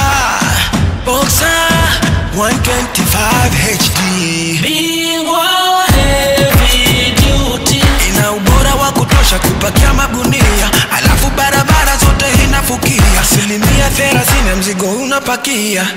Boxer 125 HD bora inachanja mbuga, upatia sala sio tunakuzuga. Matengenezo chini ya unaitunza. Boxer 125 HD heavy duty. Habari, naitwa Mshama, mkuu wa kitengo cha huduma za kifedha na malipo Tigo Pesa. Tigo Pesa tumekuwa mstari wa mbele kufikisha huduma za kifedha na za kibunifu kila kona ya Tanzania. Ili kuendeleza dhamira yetu ya ubunifu, tumekuletea Tigo Pesa Rafiki, huduma ya kwanza kabisa Tanzania inayomwezesha mteja kukamilisha baadhi ya miamala kupitia app ya WhatsApp. Tunaamini huduma ya Tigo Pesa Rafiki itarahisisha maisha ya wateja kwa kuongeza hamasa ya kufanya miamala kidigitali, ikiwemo kutuma pesa, kulipa bili, malipo ya serikali na malipo ya huduma na bidhaa kupitia lipa kwa simu. Kutumia huduma ya Tigo Pesa Rafiki, mteja anatakiwa awe amesave namba ya Tigo Pesa Rafiki ambayo ni 0675300300 na kuanzisha mazungumzo ya kwanza kupitia WhatsApp ambayo yatamwezesha kufuata maelekezo kirahisi ili kukamilisha miamala yake. Tigo Pesa ni zaidi ya pesa. Miaka 25 ni miaka mingi sana. Mtoto anazaliwa, anakuwa, mpaka na yeye anakuja kuwa mzazi. Sasa hebu fikiria, muda wote huo kuna kampuni imekuwa ikilinda ndoto za wananchi na kuwakinga dhidi ya majanga. Kampuni ya Britam Insurance Tanzania ni kampuni ya bima yenye kusherekewa kwa miaka 25 na zaidi kwa uaminifu na umadhubuti wake katika kulinda ndoto zako na kukukinga dhidi ya majanga. Jiunge leo. Britam Insurance Tanzania, with you every step of the way. Mama, mwambie Songwe akalale ndani. Muone anavungatwa na mbu. Uwe Songwe? Hebu kalale ndani ya chandarua. Hivi nyewe watoto, mlikumbuka kufunga milango na madirisha kweli? Maana si kwa mbu hawa jamani. Mke wangu Bimdashi, kesho asubuhi na mapema itabidi tufanye usafi wa mazingira na kuharibu mazalia ya mbu. Kabisa. Maana hatujafanya usafi kwa muda mrefu sana. Na ndiyo maana mbu wamezaliana kupita kiasi. Kuna haja kushirikisha na majirani kufanya usafi wa mazingira, kusafisha mtaro, kufukia madimbwi, kufyeka majani. Fukwe. Naam. Wewe na watoto wengine wa hapa mtaani, kazi yenu itakuwa ni kukusanya vifuu vya nazi, matairi mabovu na makopo yanayotuamisha maji. Sawa baba. Zero malaria inaanza na mimi, nachukua hatua kuitokomeza. Ujumbe huu umeletwa kwenu na Wizara ya Afya kupitia mpango wa taifa wa kudhibiti malaria. Kwa maelezo zaidi piga simu namba 199 bila malipo. Wote tunajua vitu wapendavyo watoto. Ukirudi nyumbani usiache kumbebea hata kitu kimoja. Jigijigiji atoto. Ila kwa sasa hii ya wakubwa tu.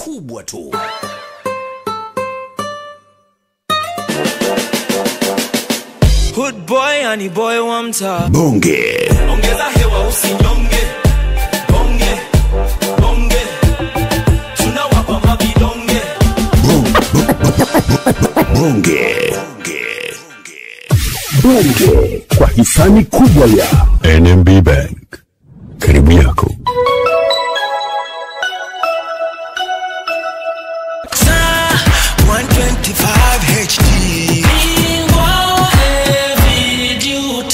Pamoja na Tigo.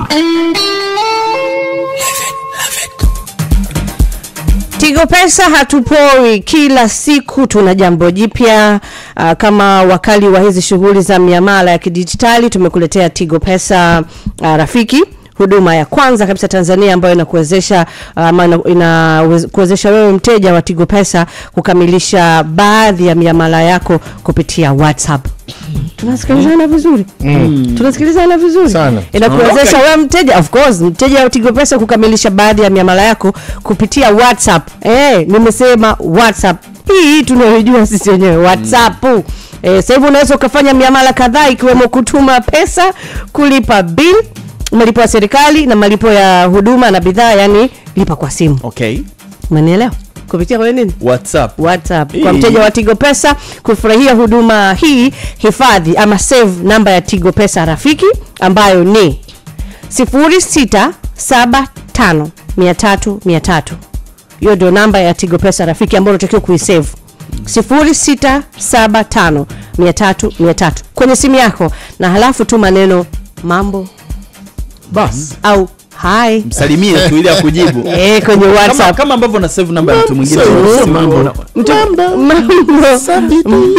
Alafu ufuate baada hapo atakujibu. Utafuata maelekezo rahisi ili uweze kukamilisha miamala yako. Kumbuka kwamba Tigo Pesa Rafiki ni njia ya nyongeza ya kufanya miamala ya kidijitali na ya Tigo Pesa, ikiwemo Tigo Pesa app na menu ya Tigo Pesa ambayo ni +150 *01 maana umepewa option nyingine tu, platform tofauti, lakini unaweza kufanya miamala yako. Tigo Pesa ni zaidi ya pesa. Bwana, kama umetujoin sasa hivi, hii ni Power Breakfast, sauti unazisikia, lakini leo tuna topic kidogo ya kipekee. Tunazungumza kuhusiana na fursa ya kitu kinaitwa biashara ya hewa ya Ukaa. Kama umeshaisikia, inawezekana ulisikia kama sisi na kupita tu kama uko stendi.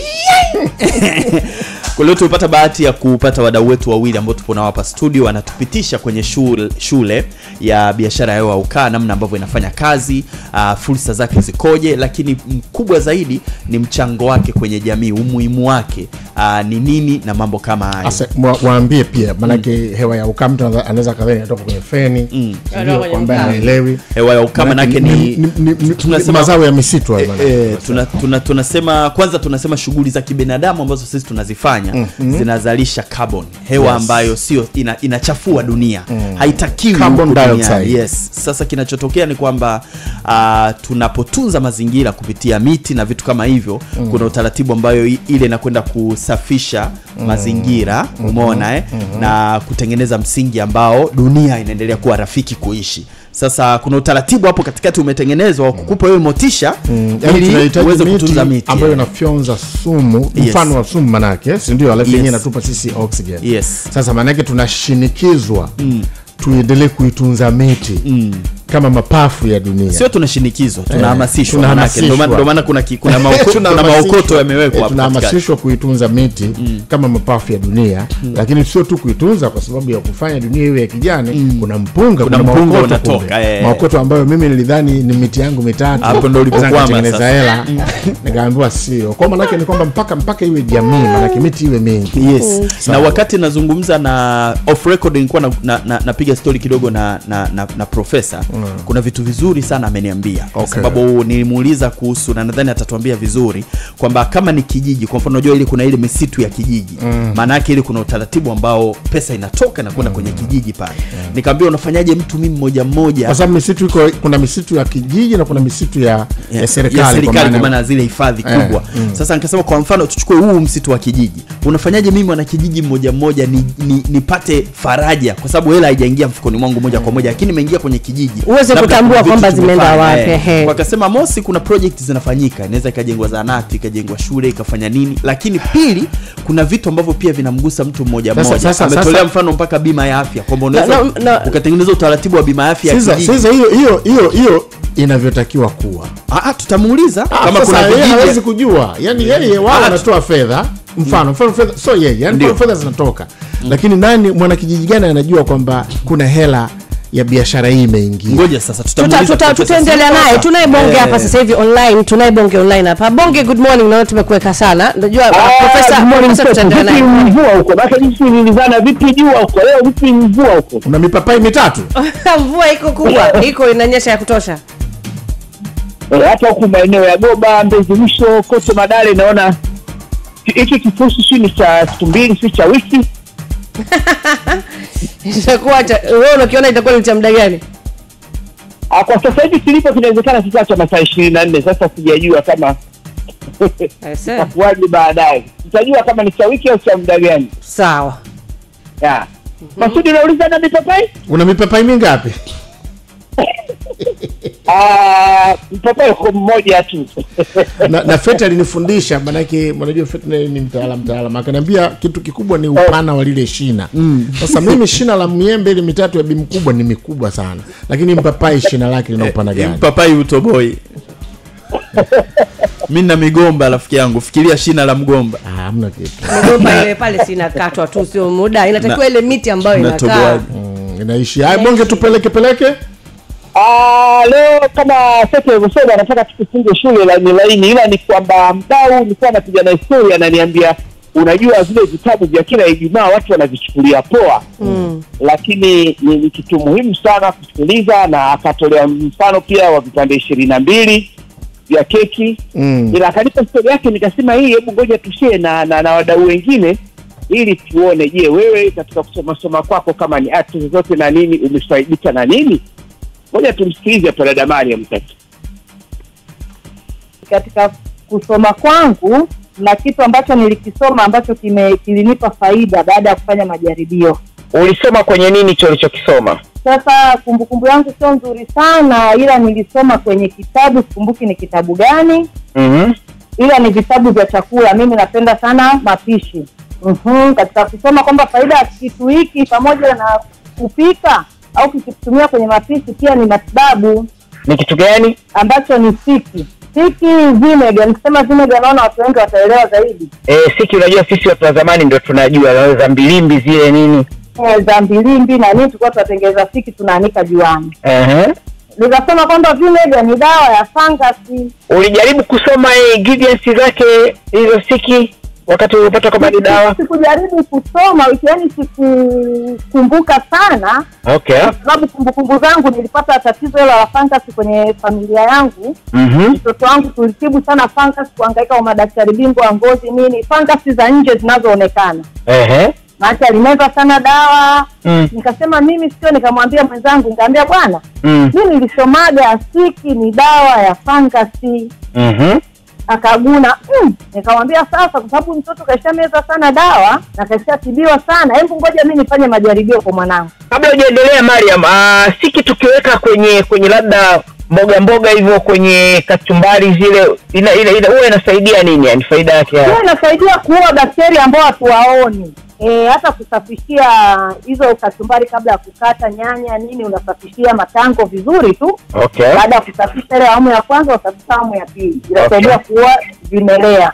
Nilipotumia ile stiki kumsafisha mwanangu, baada ya kumsafisha nini na kumpaka ile, nao ni kama kusafisha pia. Action ya kwanza aliacha kujikuna yale maeneo. Nikaendelea kumsafisha ndani ya siku 2, ndani ya siku 3 yalikauka yote. Okay. Ikawa ndio continuous namsafisha. Lakini ndio kitu kilichomponya. Akiwa mdogo ana miaka 6. Unatufundisha nini tunapozungumza? Ana miaka 16. Hata akikutana na mtoto barabarani anahangaika na mapunye nini, anamwambia wewe tumia vinegar, yani na yeye sasa ana experience iko kitu. Kwa sisi wavivu wa kusoma vitabu hizo kama article mbalimbali ambazo ziko kwenye sehemu mbalimbali, nini unatushauri? Anashauri unapoona kitu hebu kisome, kifuatilie, kwa sababu vitu vingi, tiba nyingi sisi tunazo, mimea, matunda na vitu vingine tunavitumia kila siku lakini hatujui. Okay. Ila unapoona wasaa, unapopata kuona sehemu usome, mimi nashauri tu tunapenda kusoma. Nimemuelewa sana. Yaani mantiki yake ni kwamba anayetusikiliza hicho unachokijua ukiongeza na kusoma sana vitabu, yani unaongeza. Unaweza kama sasa hivi unajua vitu vingi, si ndio?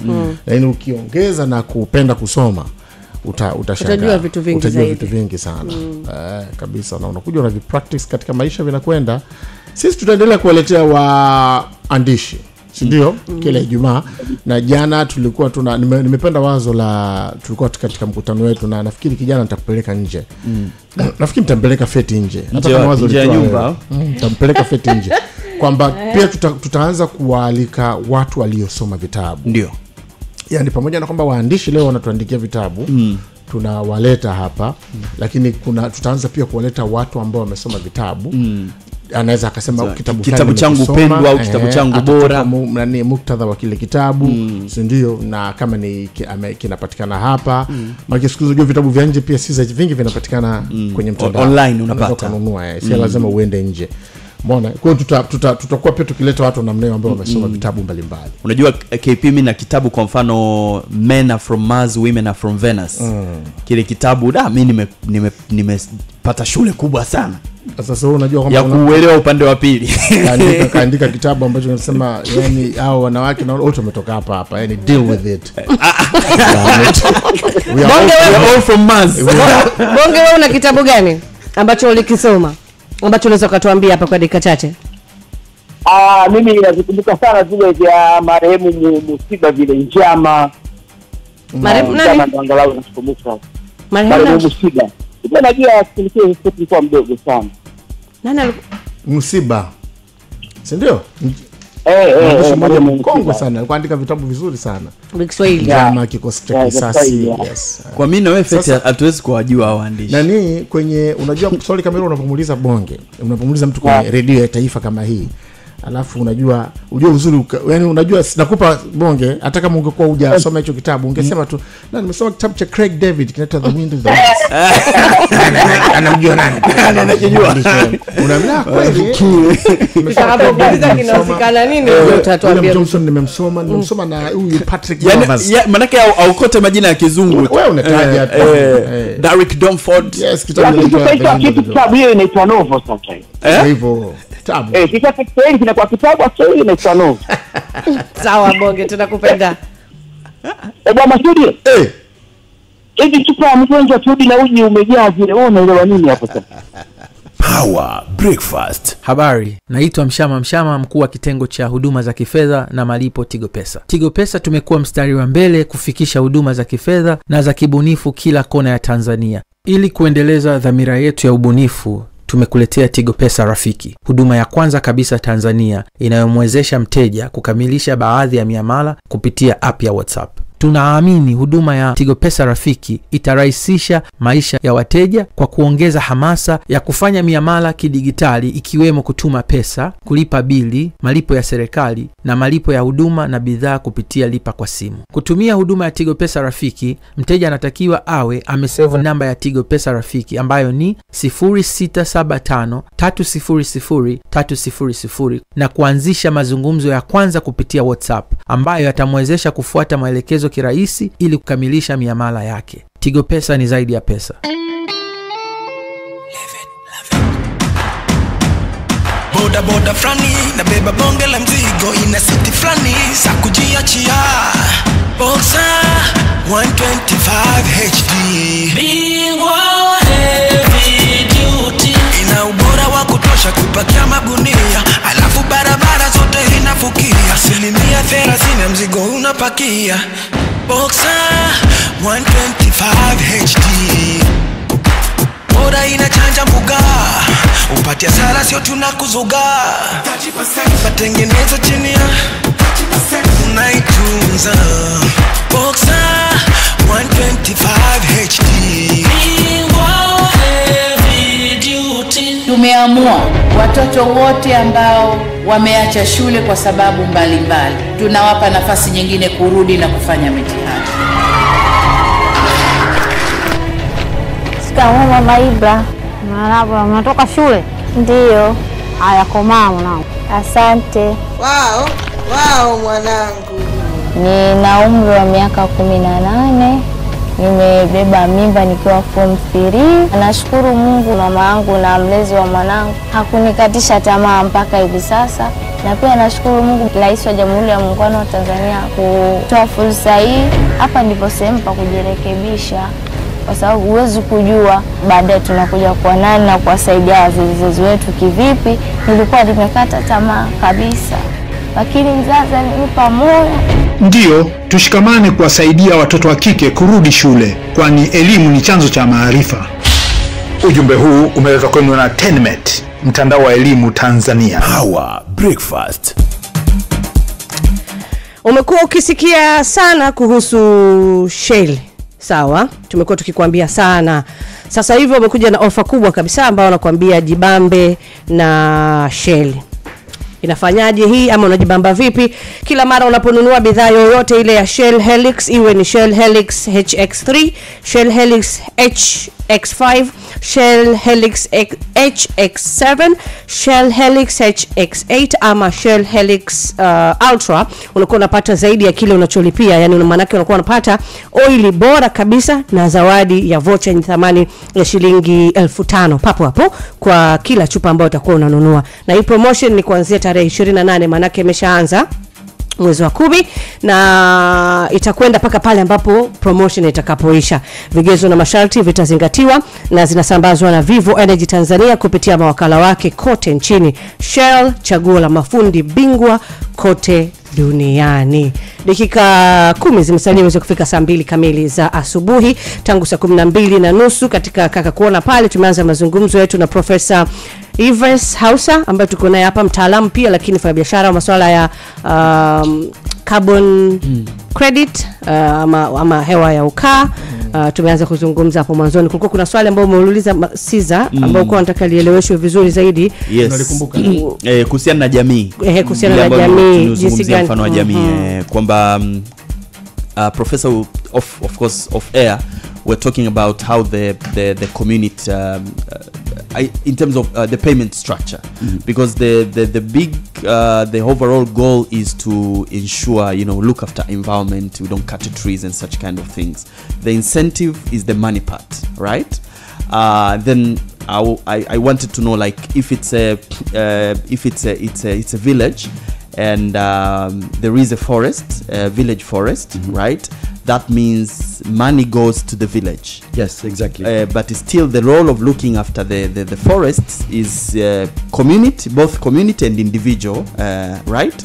Roles. So I wanted to know, like, how do you make me as an individual get to see I benefit?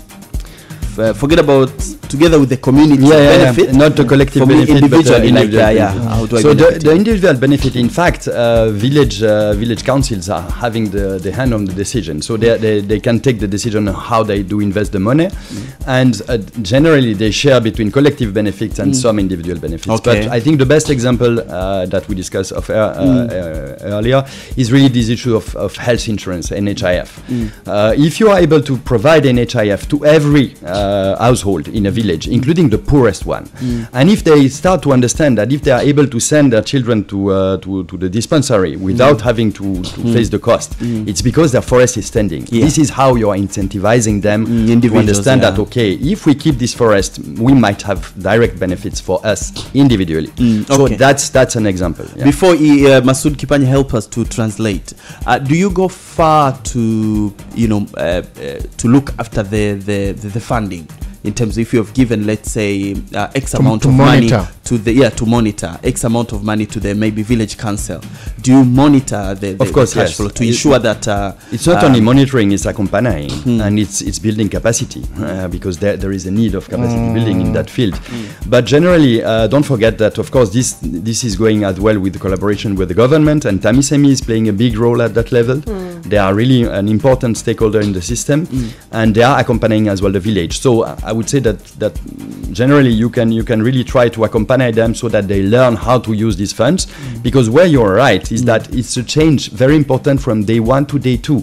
They were having, I don't know, maybe 10 million or 15 million budget, and the next 4 years after, when they get the first money from the credit, this is going up to maybe 100 million or 200 million. Okay. So of course they have to learn how to manage these incoming finances, and you have to think about that part of the money should as well cover the management cost of the forest, because the work of the farmer, let's compare to your orange guy that you were evocating earlier, the most important work is monitoring, measurement and patrolling this area to ensure that there is no illegal timbering and that the forest is standing, because without the forest standing, then the credit are lost.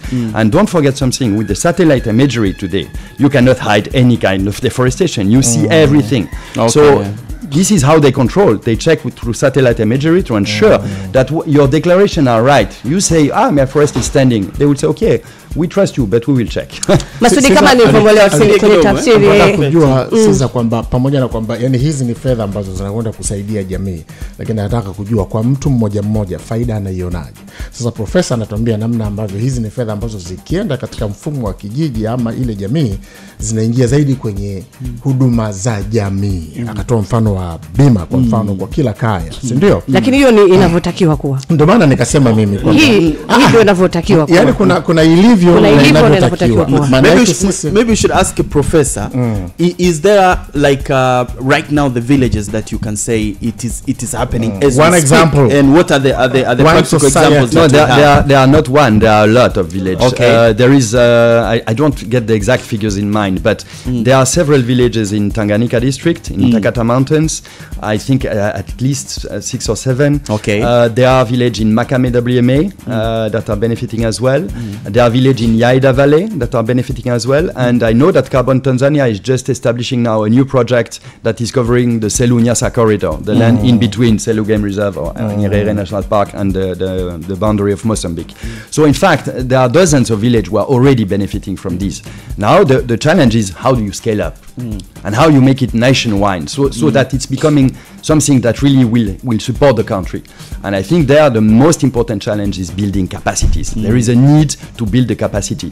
This conference, as I was telling you, is really a small drop. What we need is a very systemic approach to ensure that the people that will be in charge, whether from the private sector or the government and local government, that they're having the skills required to conduct this project and to run this project. That's the key. Sasa unajua Caesar, kuna issue ya ameigusa hapo. Tupe tafsiri kwanza. Ameigusa hapo kwanza. Bado anazungumzia swala la amevitaja vijiji kadhaa ambavyo maki tunataka kujua kwamba kuna mifano ya maeneo ambayo yamenufaika. Kwenye baadhi ya wilaya na halmashauri. Ametaja maeneo ambayo kadhaa, lakini bado anasema kuna umuhimu mkubwa sana wa kulifanya jambo likawa ni la kitaifa, likawa kubwa zaidi. Mimi tatizo langu liko kwenye amezungumzia capacity building, yani kuwajengea watu uwezo. Sawa? Lakini kuna swala la uwezo, lakini kuna swala la uelewa, awareness. Ndio. Unaelewa watu kujua kwamba huu msitu sisi kuna hela huwa inaingia ya msitu. Umeelewa? Kwa sababu wewe umetaka kujua kwamba kama wao huwa wanafuatilia. Yes, na ndio ulikuwa msingi kujua. Na issue ya monitoring, it's all about the accountability. You know, where does the money go? Is it spent? You know? So like do you give it to the government? So hold a second. One thing that I forget to mention. Tanzania was leading because it was one of the first African countries to adopt a legal framework for carbon trading in Tanzania. Legal framework. Legal framework. So this was key. This has been attracting investors as well because they were among the first one to establish this. And since you have this legal framework that describe in details the benefit sharing, I mean, there is no much discussion. There is a benefit sharing that is planned in the regulations, and you have just to abide to it. So the money, in fact, the companies, when they get issued the verified carbon units, they can decide on how they are trading it. They can either go to a broker, like some companies like Respira International or such companies, and these companies will put on the market and sell it. The issue is the question of price as well. Of course, if you can participate in auctions, then probably you will have a better price if your project is good and having a good narrative. But then the challenge as well is really the establishment of this marketplace, not only at international level, who represents but in Tanzania. the Tanzanians in those auctions? So it's not the Tanzanians that are represented, it's the companies. It's the companies, because it's a private company. They are developing their project and they are getting issued. So the company is doing business on our behalf? Yes, but don't forget that there is a lot of taxes inside. So it doesn't mean they make only be a business on your behalf. They are as well feeding the system by providing quite a lot of So in the tax village, payment. who is given the money? Who gets the money? Normally, it is at the level of the village government under the supervision of the district and TAMISEMI. And after that, the village council are supposed to have these meetings to decide how they use the money. Hivyo hapo unajua KP na liwa tunapopata tabu. Bado hapo ni vile inavyotakiwa kuwa. Ndivyo inavyotakiwa kuwa. Kwa ndugu wetu hapa profesa, yeye anaona iko sawa kwa sababu si mfumo. Anajua bwana, unajua hapa watapewa serikali ya kijiji, juu yake wanasimamiwa na halmashauri, lakini sisi tunajua kuna pesa nyingi zinakwenda kwa utaratibu huo, lakini huwazifiki kwa wale wakati mwingine. Sisi hilo kwamba watu wanajua hiyo awareness ambayo tunazungumza, uelewa. Watu wanajua kwamba hizi ni fedha zimekuja. Sasa kuna fedha zimeingia kama msaada, lakini kuna fedha zimeingia kwa sababu ya hii misitu ambayo sisi tumekuwa tukiitunza na inapita sehemu. Ndio bana nikasema hata wakati anazungumzia swala la bima ya afya, nadhani ndio inavyotakiwa kuwa.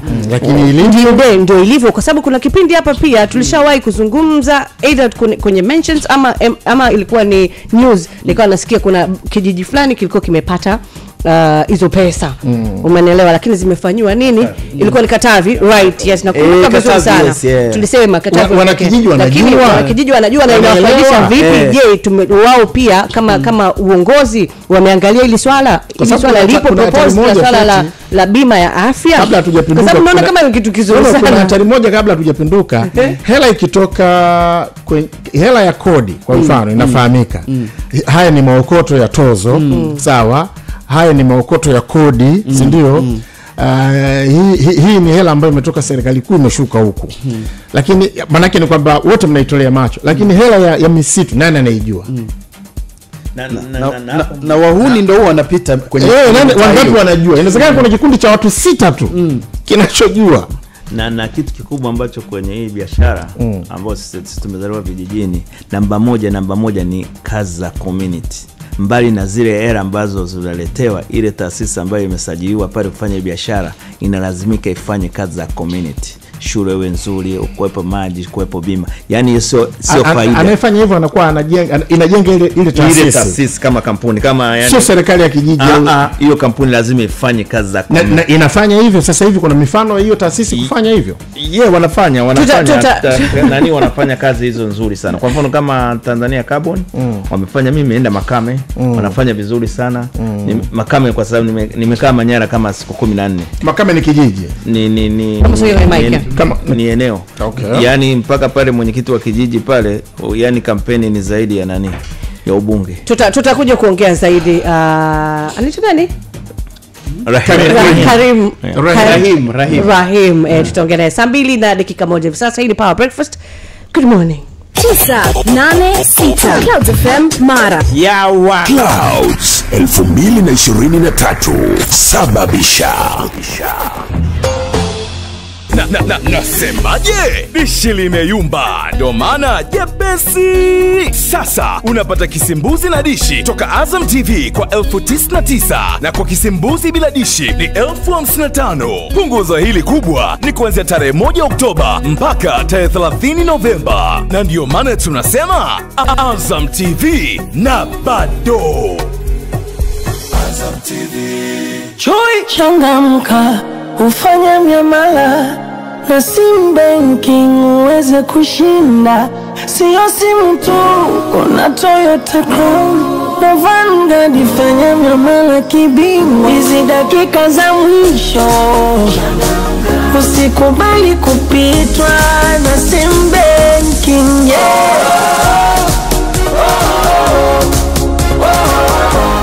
Ekini sim banking,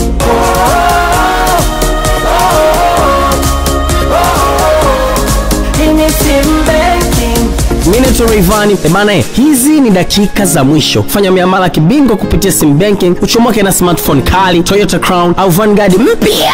Piga nyota 150 nyota 03 reli au pakua sim banking app kupitia Play Store au App Store leo. Banking sim banking. CRDB Bank.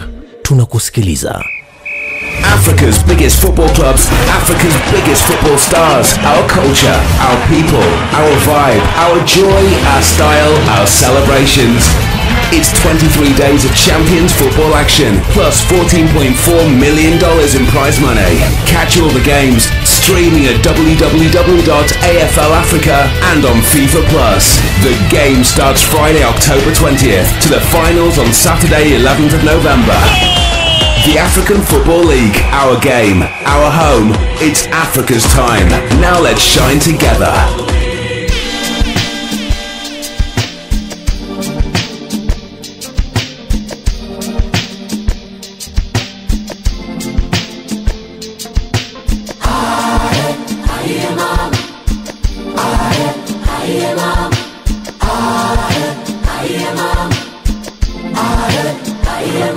Watajiuliza umewezaje, hakika we ni mpambanaji, wanakuchukuliaje? Utapitia magumu na usikate tamaa, nafsi na matumaini, akili ina ndoto, tunakuaminia unaweza kwenda mbali sana.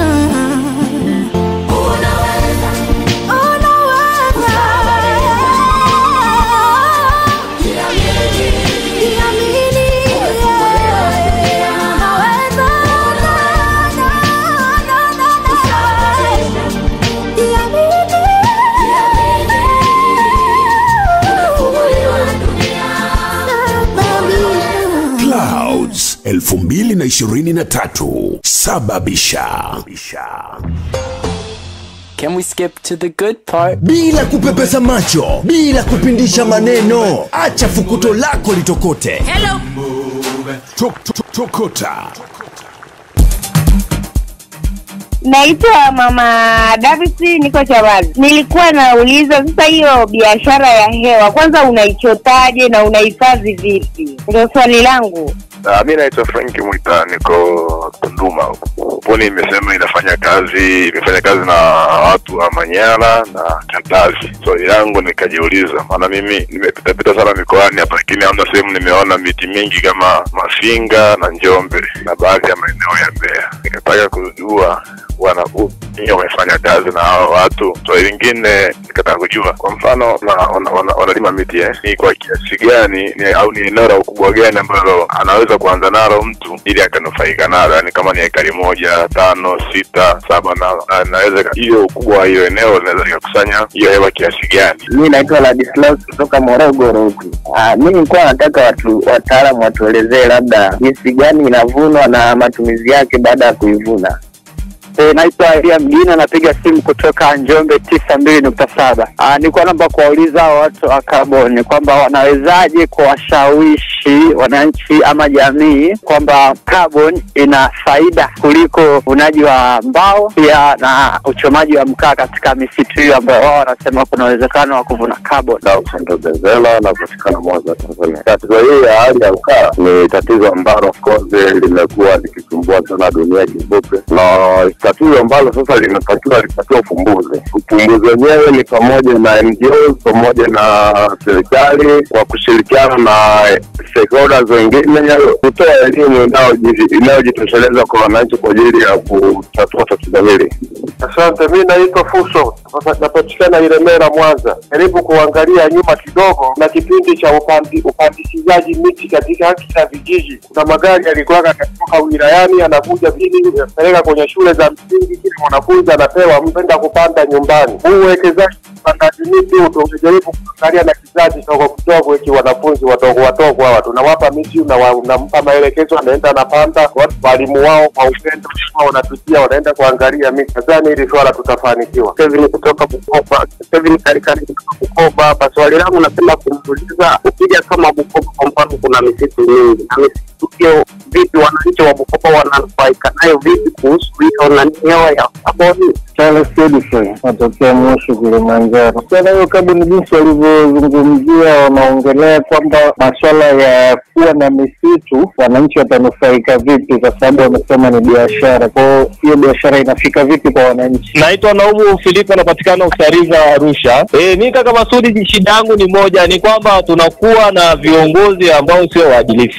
Alafu pia hatuna watu ambao ni wasomi kwenye hii kwenye hiyo wanasema wewe mkaa. Fikiria mkutano kwa mfano uliofanyika nchi za magharibi, ulifanyika nafikiri kama sio tena agenda rais wetu, lakini wale wenyewe ndio wachafuzi wakubwa wa mazingira kwenye hii dunia. Watu wana maviwanda vikubwa, alafu wanasema kwamba tuhangaike na mazingira. Hivi kweli kuna kitu cha kujifunza hapo kaka? Mimi nafikiri ushauri wangu kama kuna mkutano ambao utafanyika nje ya Afrika, mimi nafikiri hakuna sababu ya viongozi wetu kwenda Masudi, maana hakuna kitu ambacho wanaenda kujifunza. Unaenda kujifunzaje sehemu ambayo watu wanaharibu mazingira? Bora hapa kwetu tu watu wapate elimu, kwa sababu wasipopata elimu hata kwetu sitakuwa tunaendelea kupiga kelele kila kukicha kaka. Mimi nafikiri ni hayo tu labda kwa upande wangu. Mimi niko Arusha bwana. Mimi nilikuwa nawauliza watu wanaokusanya hewa Ukaa, wana mtaalamu wote wa serikali walionao kujua ujazo wanaokusanya, na hawa wataalamu wamesomea wapi hapa Tanzania? Kwa sababu sijasikia chuo cha kusomea hali ya kusanya hewa Ukaa na ujazo wa gramu zake na bei. Mimi ndio hiyo nilikuwa nataka tujue, au tunaletea biashara kubadilishana alimafu kwa shanga.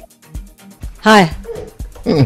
Maswali ya Watanzania ndio hayo kwenye kutokota. Tufikisha dakika 9 baada ya saa 2 za asubuhi. Yeah. Haya. It's a new phenomenon. It's a new subject.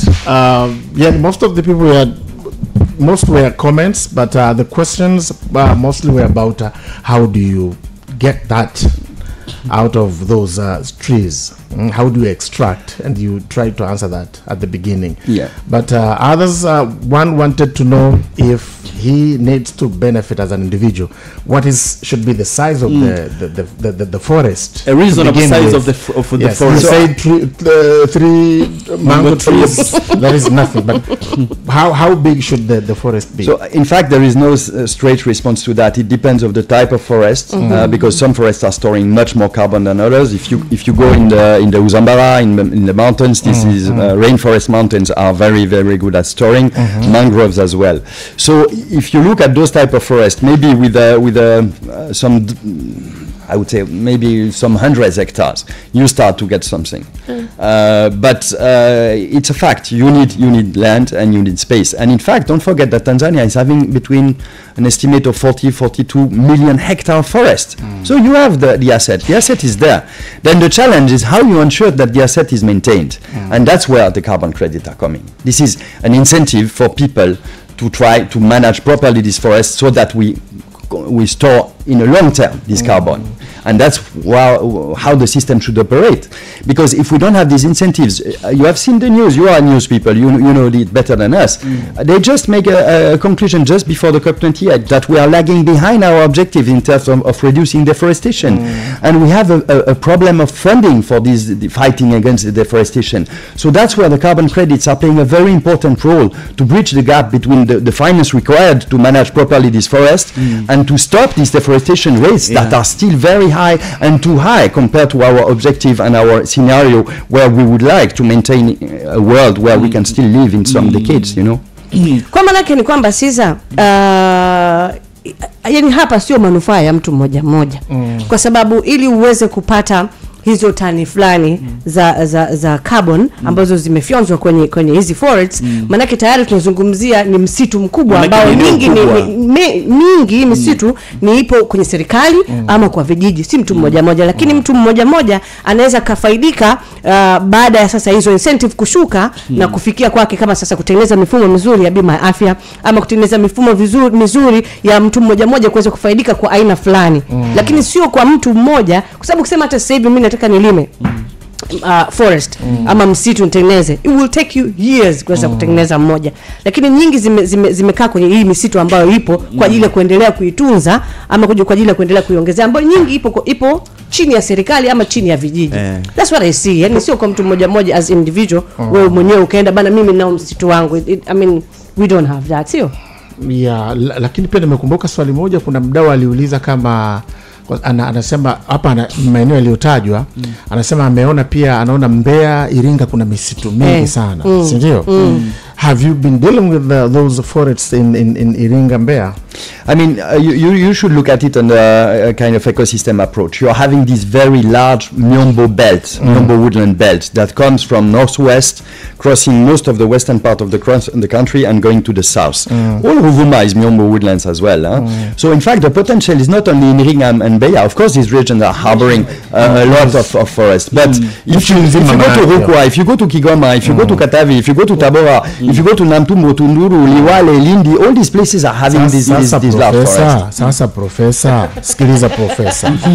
You know, as a nation, we've been keeping trees for years now.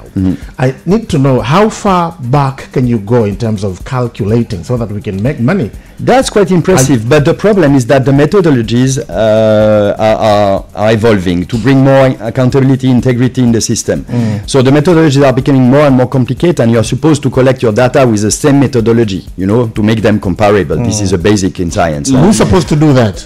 So it depends. You got the National Carbon Monitoring Center, who is establishing a national registry of trees. Do we have that? Rahim, tonight? Yeah, iko SUA. Ndio maana kuna mtu amenitumia message. Kwa sababu tena wakati tunazungumza unajua nilikuwa natafakari Rahim kwamba kuna kwa mfano kwenye vipimo vya kawaida tuna wakala wa vipimo kwamba bwana ukienda kununua ndio wanapita hata kwenye viduka vyetu vya mangi kuangalia bwana ukiambiwa hii ni nusu kilo ya mchele kweli ni nusu kilo wanaangalia na ile mizani ufanisi wake na vitu kama hivyo. Ndio nitaka na mimi kuuliza kwamba kwenye hii kwa sababu inahusisha hawa kupima ile carbon ambayo imekuwa stored ili waweze kucalculate malipo, nikasema kuna wakala wa serikali anahusika hapo katikati kuthibitisha. Unajua na msingi wa mimi nilichouliza ni kwamba hii misitu hatujaanza kupanda leo. Ndio tunayo kwa miaka mingi. Ina maana sisi tumekuwa ni mapafu kwa miaka mingi. Katika kupiga hesabu wanaweza kurudi nyuma mpaka lini kututengenezea hesabu kwamba oya bila mapafu yetu ingekuwaje? Umeona? Sasa tunazungumzia kwamba umuhimu wa taasisi zetu za kupima. Kuna mdau ameniambia kwamba nimefuatilia mada leo asubuhi nikiwa njiani kuhusu biashara ya carbon. Mtafute Dr. Deo Shirima, yuko chuo kikuu SUA Morogoro. Pale anasema pale National Carbon Monitoring Center. Ataweza kuweka context vizuri sana, maana wao ndio wamepewa jukumu la kufanya monitoring. Na maana kina Dr. Deo Shirima na wenziwe watatufundisha pia watatuelekeza vitu vizuri sana tuweze kujua. Kwa sababu hii misitu hivi viwanda vya dunia vimekuwepo. Sawa. Vimekuwa vikizalisha hii carbon dioxide ambayo sasa sehemu ya misitu inayonyonya ni pamoja na kwetu ya Tanzania. Si ndio? Viwanda vijaanza jana na misitu yote haijaanza jana. Wanaweza kurudi nyuma kututengenezea hesabu tukavuta mpunga wetu. tunarudi Clouds 2023 sababisha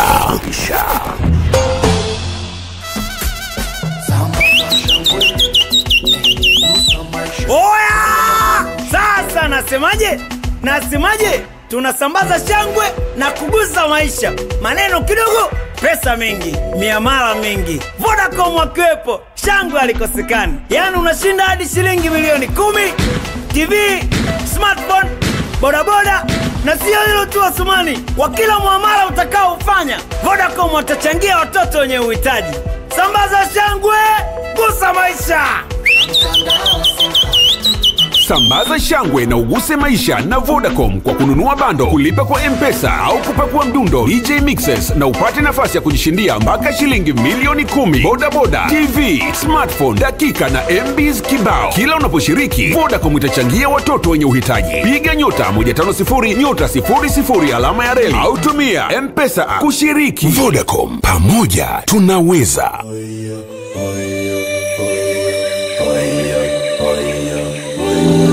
Equity Bank ya kuletea mafanikio, hatua kwa hatua.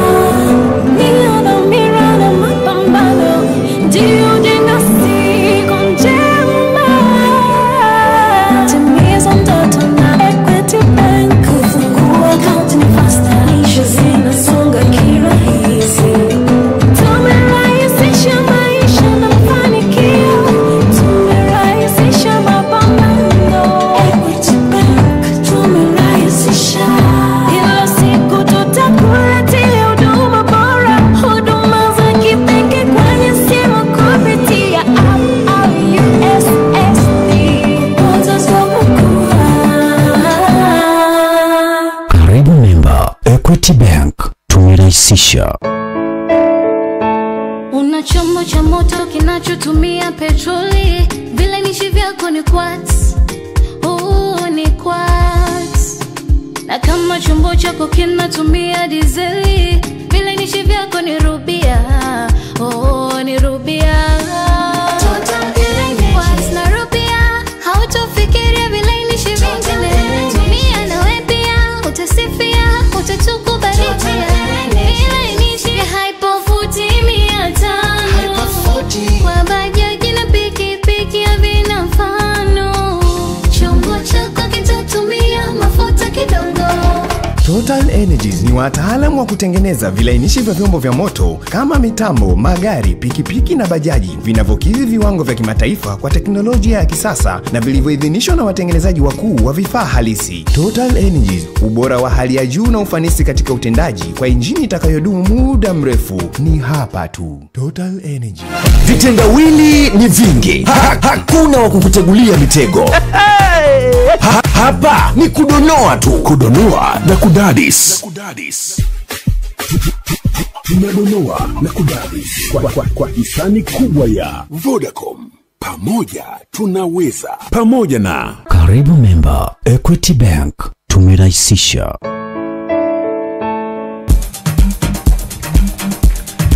Haina haja ya kutembea na pesa unapokuwa unatoka sehemu moja kwenda sehemu nyingine.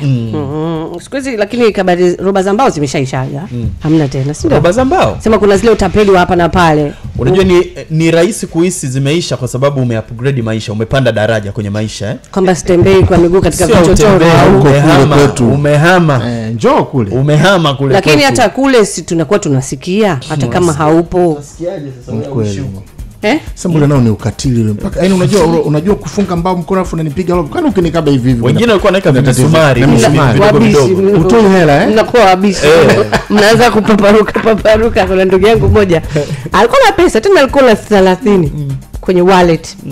Lakini yeye huwa anapenda hata kukimbia. Ni mtu wa mazoezi sana. Anakimbia kutoka Magomeni nenda Posta, anazunguka huku Salendo Bridge, anakuja paka Coco Beach huku, anarudi tena Magomeni. Class kwa asubuhi. Sasa siku hiyo saa 12 jioni sio anatoka hapo kafika pale Mkwajuni, kaona asipande basi kwa sababu Mkwajuni na Magomeni si unapita tu kale kamteremko. Alafu ni saa 2. Kwa hiyo anatembea zake kama kawaida huku pembeni. Kabla wakati anataka kutokea hapo Morocco Magomeni. Wajanja wa mji wakamdaka na roba mbao. Sasa nikamwambia ukweli, na walimkata kabisa na panga kwenye sikio huku na nyuma ya sikio. Na walimkaba na roba ambao sasa sababu yeye giant fulani ni mtu wa mazoezi kidogo, labda anataka kuleta utani kidogo. Sasa kitu alikuwa na shilingi 30 tu. Nikamwambia kutoka hapa hapo si 500. Bagla vipi? Asema sasa mimi hapo sema nitatafutia wapi? Kuepuka yote haya Kwa nini utembee na pesa? Benki ya Equity imekurahisishia sana wewe mteja wake kufanya malipo na kukamilisha miamala yako papo hapo. Ukiwa na Equity Mobile, mambo yote unakuwa unakamilisha kiganjani mwako. Unakuwa unaweza kufanya malipo ya serikali yani GEPG, kulipia bili za maji, kununua luku, kununua vifurushi vya simu na kadhalika na kadhalika. Pakua Equity Mobile app sasa hivi kupitia App Store ama Play Store. Karibu member Equity Bank, tumekurahisishia maisha. Bwana, huu ni msimu wa kusambaza shangwe na kugusa maisha ukiwa na mtandao super wa Vodacom. Kushiriki ni rahisi tu, unapiga nyota 150 nyota 00 alama ya reli au unapakua M-Pesa app. Kisha nunua bando, lipa kwa M-Pesa au pakua mdundo DJ Mixers, na utaingia kwenye draw ya kujishindia zawadi kibao ikiwemo milioni 10 pesa taslim, kuna boda boda, kuna smartphone, 4G na 5G routers, dakika pamoja na MB kibao. Na sio hilo tu, kwa kila muamala Vodacom watatoa bima ya afya ya mwaka mzima kwa mama na mtoto wenye uhitaji kwenye hospitali za rufaa nchini. Umesikia hiyo Muamala wako utasaidia kusambaza shangwe na kugusa maisha. Utajiongezea zaidi nafasi ya kushinda ukinunua bando kupitia M-Pesa au kufanya malipo kwa M-Pesa app. Vodacom, pamoja tunaweza. Total Energies ya hapa kibao chao bado inaendelea kusisitiza kiingizwe katika nyimbo zitakazokuwa zinapigwa. Kwa nadhani kwa sababu umekikubali zaidi waanze na kwanza ukifanyia music video kwa sababu akina music video akina kwenye TV inarukaje? Sijajua, mimi sijaiona, labda mimi pengine kama ipo ifanye. Sawa, hawa hapa wana zaidi ya miaka 50 nchini Tanzania na wanaendeleza ubunifu wa vilainishi duniani kwa miaka 70 sasa, na wazungumzia Total Energies ambao wanatengeneza vilainishi vyenye ubora, ufanisi na viwango vya hali ya juu na vinavyokubalika kimataifa. Na sifa za vilainishi hivi ni kutunza engine, kupunguza msuguano wa vyuma, kuondoa uchafu katika sehemu yote ambapo inapita kwenye engine na kupoza engine. Sasa maelekezo ni kwamba magari ya petroli tumia quads, magari ya diesel tumia Rubia, bodaboda na bajaji tumia Hyperf 4500, na vilainishi vyote hivi vinapatikana kwenye vituo vyote vya mafuta vya Total Energies na mawakala ambao wameidhinishwa. Tumia vilainishi vya Total Energies vyenye ubora na ufanisi wa hali ya juu ili ulinde engine ya chombo chako. Feti, tunamaliza vipi na wageni wetu na Professor Ives? Kwenye mkutano ambao unafanyika, lakini kuna message moja hapa naomba nisome. Anasema kwamba carbon credit ni biashara nzuri sana na Tanzania tayari tuna sheria hiyo, na TANAPA nao wameshaingia kwenye hiyo biashara, TANAPA kwa sababu pia misitu ile ambayo iko kwenye hifadhi zetu zile. Anasema muulize huyu jamaa kwa nini gharama za ukaguzi mpaka upewe cheti za misitu ziko juu sana.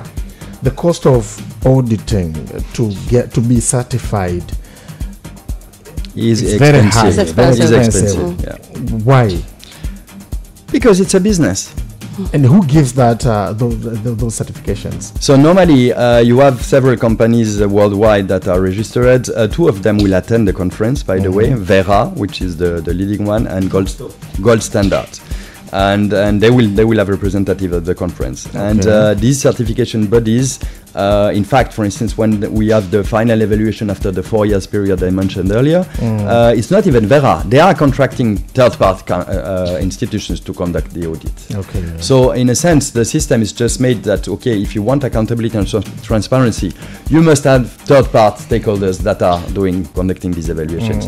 And the price, I think, I mean, of course, it's quite expensive, but if you look at the monies that it will raise, it's a very, very, very minimal part of that. Okay. If I give you an example, you can maybe think that to conduct the certification process will cost you maybe $100,000 or $150,000. But if the project is raising several $1 million, then of course it's worth paying this money to get the certification. Okay. So you have to put the thing in perspective, in relationship. Okay, Professor anakiri kwamba kweli gharama za ukaguzi ziko juu ili upate kutambulika ziko juu na zinafanywa na nchi za nje, lakini bado anasisitiza kwamba gharama hizo ukizipima na matokeo yanayotokana na mavuno, anasema bado unakuta ile zoela ni ndogo. Ni biashara kubwa kimsingi. Rahim, tuambie kidogo sasa kumalizia mkutano. Especially mtu anataka kushiriki. Najua kuna idadi ndogo sana ya waalikwa ambao watafika, lakini pia tuambie kama kuna namna ya kufuatilia mkutano kwenye kwa online. Yes, mkutano utakuwa ni mkubwa kwa sababu mpaka sasa hivi mkutano utakuwa na top decision maker, lakini tutakuwepo na wawekezaji kama 6. Tutakuwa na wawekezaji kama 6 kampuni kubwa zote kutoka nje, lakini tutakuwepo kama wanaotoa certificate Vera, that's one of the top leading, na tutakuwa na watu wa World Bank, lakini profesa anazungumzia, lakini tutakuwa ni tickets za wenyewe ni 100 tu. Kina Dr. Shirima watakuwepo aswa. Dr. Shirima atakuwemo. Yeah, kuna watu wengi watakuwemo kutoka hapa nyumbani. Profesa Zahabu ambaye analidi carbon Tanzania carbon monitoring. So tuna watu ambao wanastashiriki. Tuna maprofesa, tuna wafanyabiashara na tuna private sector. So lakini na ticket ni ndogo sana kwa sababu ticket tulifanya mkutano wa watu wachache kusudi wapate faida kwa sababu ni elimu na ukileta wangi, lakini tuna watu kutoka nje kama kampuni kama 6. Kampuni zote kubwa tu kutoka South Korea, kutoka Abu Dhabi, Switzerland na US. Zote zitakuwa ziko pale. Ni wapi? Ni Hyatt. Itakuwa tarehe 16 kuanzia asubuhi. Na hizo tiketi zishajaa? Na tiketi bado zipo kama 50 au 60, lakini vile vile tutatoa tiketi moja kwa leo kwa mtu anapataje hizo tiketi ambazo bado zipo? Nadhani unaweza kwenda online au unaweza kutumia M-Pesa. Unanunua tiketi? Yes. Kwa kiasi gani? Kuna tiketi ya dina na mkutano ni $150. Na mkutano peke yake ni $50. Kushiriki mkutano pekee unalipa $50. Mkutano na dina $150. Na dina ni muhimu kwa sababu ya network. Networking, yes. Kwa sababu tuna wageni kama 60 kutoka nje, lakini na wote ni wawekezaji. Na hii kitu ambacho najaribu kuzungumzia kwa Tanzania, special sisi angao kidogo hapa manaji. Kuraise hela, uweze kuraise hela hapa Tanzania. Na duniani ndio maana unaona hata Nigeria watu unasema mshike mtu wa nje aje aletera. Sisi tuna opportunity nyingi Tanzania, lakini watu hawatafuti watu wa nje. Kwa sababu watu wa nje, hii biashara ukiingia kuna watu wengi wanataka nje. Wanachotakiwa ni Mtanzania ambaye anaweza kufanya kazi, ana jina nzuri, profile yake nzuri, na ndio anachotakiwa kufanya. Na tuko hapa kwenye crowds kama kufungulia dunia. Hii biashara ni nzuri, lakini lazima utafute mtu anayejua, lakini lazima utafute kampuni ambayo ina hela. Na huwezi kutoka bila kuwa na partner. Lazima una partner ambaye yuko strong. Na ndio kitu ambacho tumeleta pale. Kwa maana yake ni kwamba nyie mngeamua kuwa wachoyo mkakaa nao kimya. Lakini mmeamua kuikuja kuisema na kutengeneza platform ambayo watu wanaweza wakaja wakapata hiyo fursa. Kinachotafutwa kwenye mkutano ni nini? Objectives. Namba 1 ni elimu. Watu wajue. Ndio maana unaona tuna watu kama maprofesa. Namba 2 ni tuna private sector. Tuna watu ambao wamefanya hapa, lakini vile vile tuna watu kutoka taasisi tofauti, special Swiss. Tuna kama taasisi kama 3 kutoka Swiss. Lakini tunachojaribu, nadhani profesa anaweza kuzungumzia mkutano kwa sababu ndiye alikuwa mwenyekiti wa kamati. I think he can talk more about it. No, the main expectation regarding the conference is really to shed light on this complicated system. I think our discussion today just revealed how complicated it is and how there is a need of raising awareness and raising understanding of these things. And this was really the main objective of the conference. Bringing people together so that we can shed light on how these processes are working, what are the conditions, what are the potential, what can be reasonably expected as outcomes from these processes, so that people are getting tools to better engage into it. So that's really the objective of the conference. Kwa kikubwa issue ni kuwafanya watu waelewe, ndio kuelewa mchakato mzima wa namna ya biashara ilivyo, unavyoweza kuiingia, ndio bwana, na matokeo yake yako vipi. Mimi nimekurupuka na miembe yetu 3, nimeambiwa hiyo hamna kitu. Kisha kwamba biashara haipo. Ambapo ilikuwa bora hata mimi na miembe wewe na mipapai hapa unanisikiliza. Ambapo pia tumeaibika. So maybe we have a website where everything can be done online, including registration and payment for the conference. Okay. www sorry. NBS Conference Tanzania in one word.com. NBS for nature-based solutions. NBS Conference Tanzania in one word.com. Okay. Ingia kwenye hiyo website www.nbsconference.tanzania kama neno moja hivyo.com, alafu uweze kujiregister, uweze kupata tiketi yako kwa ajili ya kuhudhuria huo mkutano ambao unafanyika siku tarehe 16 pale Hyatt. na $50 kama hautataka dina, $150 kama utaunganisha mkutano pamoja na dina, ambapo Mr. Caesar hapa ametuambia kwamba pale ukibaki na dina ni Masudi bana. Unafanya networking. Kama ukienda usisahau kwenda na business card zako nini, network, pata ya huyu ndio biashara zinavyo. Rahim, kuna namba ya simu? Yes, kuna. Nadhani ni vizuri pia kwa sababu tuna namba engineer mmoja hapa ananiambia watupatie namba ya simu. Na tunachoshukuru kwanza, kabla namba ya simu ningemshukuru mkurugenzi wa Hanan kwa sababu kaleta wataalamu wake. Mkurugenzi wa halmashauri wa halmashauri ya Hanan. Kwa sababu kawaleta wataalamu wake. Ni kitu kizuri sana, na akuwaleta hata kwa kuombea, kawalipia nauli mwenyewe, kawalipia kiingilio. Hiyo ni kitu kimoja. Kwa hiyo Rahimu, unachosema ni kwamba ulitarajia wakurugenzi wa halmashauri nyingi walete wataalamu kushiriki. Ndio fursa ambazo mama anatangaza. Na nia yetu kwamba lakini wanajua, wana habari ya mkutano. Tumewafahamisha watu wote na tumetangaza, lakini wamechelewa. Bado hawajachelewa. Sasa bado kuna siku 5 6. Tunazungumza kwenye halmashauri zetu ambazo zina misitu. Actually unajua umeongea kitu kikubwa sana. Kwa sababu si manake waje kuelewa kwamba hii kitu imekaaje. Na ndio kitu ambacho nilikuwa yani, kwa sababu kwa mkurugenzi wa halmashauri ya Hanang yeye ameleta wataalamu wake. Yani mtu ambao kongole kabisa. Mwenyewe hata mimi nataka nimpe angalau na mimi t-shirt moja imeandikwa, kwa sababu anaonyesha kuwa yuko serious kuhusu kitu hicho. Namba ya simu ni 0746 11 11 29. Ndio. Irudie. Sawa, 0746 11 11 29. Dr. Isaac umetisha sana. Anatembelea Fursa, kashafungua pale. Haiwezekani. Kufungua pale tumeandika building an impact economy on nature based solution. Nimeambiwa usubi kwanza. Nimeambiwa Sam kwa sababu ndo anayefuata hapa kwenye kudonona kudadis. Ndio bungeni. Kwa hiyo simu yake iko geti. Unacho pale getini ukiwa unaingia. Anachaka getini. Akulekana kama anachaka getini. Ni mtu mkubwa. No. Ni watu wazito wa mwachi getini sio.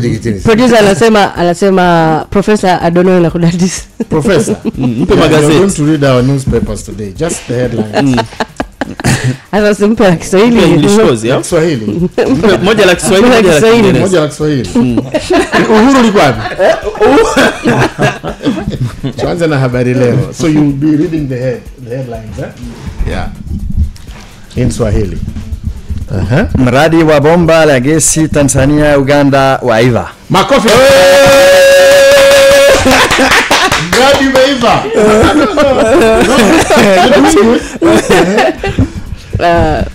TAMISEMI yatoa maagizo 9 kwa walimu wakuu. 9, sema 9. TAMISEMI yatoa maagizo 9 kwa walimu wakuu. Makofi na maagizo yameenda. Which newspaper is that? Habari leo. Safi, nampa na Uhuru. Mpe Uhuru kilo gazeti la chama muhimu. So CCM nyacharuka vikali. Asante. Majaliwa atoa maagizo kwa watamini ardhi. Asante muda wenu bwana Rahim. Thank you so much Professor Ivers for your time. I hope the meeting will go well. Yeah, thank you. Thanks a lot for your welcoming. Na tunaomba tuwe tiketi angalau moja kwa wapenzi wa breakfast. Mtakayopiga simu yote akiwa kwanza. Feti utaitoa hiyo. Feti itatupa lazima leo. Kwa sababu si meeting bado mkutano tarehe 16 November. Tarehe 10 next week. Ni Friday itakuwa? No, Thursday. Aha, sawa. Lakini hata vijana wapambanaji, hii ni fursa kubwa sana kwa sababu kutakuwepo wawekezaji. Na wawekezaji sio kwa sababu ya carbon tu, kwa sababu kuna solar project, kuna solar za hydro. So zile vitu ambazo tunaweza kufanya Tanzania iwe carbon neutral. So itakuwa fursa nyingi. Kuna watu kutoka Abu Dhabi, kuna watu kutoka Switzerland, kuna watu kutoka US, kuna watu kutoka Holland, kuna watu South Korea.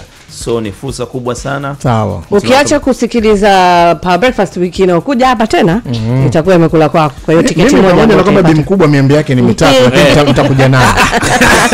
Haya, asanteni sana kwa muda wenu Rahim pamoja na Professor Ivers ambao tuko nao hapa. Mhava yuko hapa kwa ajili ya kudonoa na kudadis. Sasa tupitisha kidogo kwa ufupi kwenye kudonoa na kudadis. Mpaka sasa hivi African Football League ikiwa katika hatua ya finali dhidi ya Mamelodi Sundowns. Tayari game ya kwanza imepigwa ambapo Wydad wakiwa nyumbani Morocco wameshinda goli 2-1 dhidi ya Mamelodi. Game ya pili itapigwa tarehe 11 Novemba, nazungumzia siku ya kesho kule Afrika ya Kusini pale Lucas Masterpiece Moripe Stadium. Mamelodi Sundowns wakiwa nyumbani kuwavaa Wydad Casablanca. Tuone kama watalipa kisasi katika kumtafuta mkubwa mmoja katika soka la Afrika ndani ya hizo finali mbili. Game hii ya finali ya pili itakuwa live kupitia www.afl.africa na kwenye FIFA Plus. Lakini pia Clouds Media tutakuwa tunakupa updates za African Football League kila siku mpaka mwisho. African Football League, soka letu, nyota wetu, muda wetu. Yuko hapa Mhava. Naam. Umesema una kama dakika zako kadhaa. Na dakika zangu kadhaa. Sawa. Jamaa alianza na gazeti gani kama ulikuwa unamsikia hivi? Alianza na lipi? Bwana, wewe twende tuanze. Twende tuanze upi? Sawa, haina shida. Vipi? Au ni taa nyekundu pale mlangoni ama japitia journalism? Bwana good luck. Maswala ukiona studio rangi nyekundu uingii hivi unasubiri kwanza taa nyingine iwake. Sawa, habari leo hapa inasema mradi wa bomba la gesi Tanzania Uganda waiva. Taarifa ipo ndani ya ukurasa wa 3. TAMISEMI yatoa maagizo 9 kwa walimu wakuu. Walimu wataka Kiingereza kuanzia darasa la kwanza. Nakumbuka ulikuwa mjadala fulani hivi ulikuwa ushakusikia lugha kufundisha iwe Kiingereza ndio lugha Kiswahili na vitu kama hivyo. Na mimi niko upande huo. Upi sasa wa lugha ya Kiingereza iwe kufundisha kwanza mwanzoni? Yes, na nina sababu zangu. Kwa hiyo hata kuelewa unaanza kuelewa kwanza kwa Kiingereza kuja Kiswahili. Yes, kwa sababu kuna watu ambao wanatoa mifano. Kuna watu ambao wanatoa mifano wanasema kwamba China wanawafundisha watu wao vitu kwa lugha yao. Umeelewa Lakini mwangalie Mchina ni mtu wa namna gani, yukoje? Sisi pamoja na kwamba tuna Kiswahili chetu lakini sisi bado tunategemea vitabu vingi sana. Siri nyingi zimefichwa kwa kutumia lugha nyingine. Umeelewa Kwa hiyo na kujua lugha kwani ni kosa? Sio kosa. Si faida. Ndio maana yake. Yes, hata kama vitakuja vitabu vya Kiswahili vitakavyotufundisha science kwa Kiswahili, lakini kwani ukijua lugha ile ya Kiingereza ambayo unaweza kuvisoma na vitabu vingine si ni vizuri zaidi? Yes. Alafu ni rahisi mtoto, yani tuseme watoto zetu kufundishika Kiswahili kinyumbani ni rahisi. Lakini kinyumbani Kiingereza atakipata wapi? Kwa mpaka shuleni lakini kujifunza Kiswahili ni rahisi kwa sababu ndio mazingira. Maana nikwambia sasa hivi wewe nenda na kupeleka Uingereza mwaka mmoja unaongea kabisa Kiingereza fresh kwa sababu kila mmoja anaongea Kiingereza.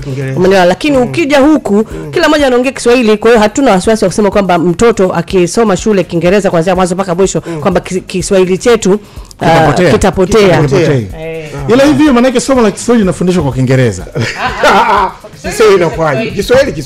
Kuna shule somo la Kiswahili linafundishwa kwa Kiingereza.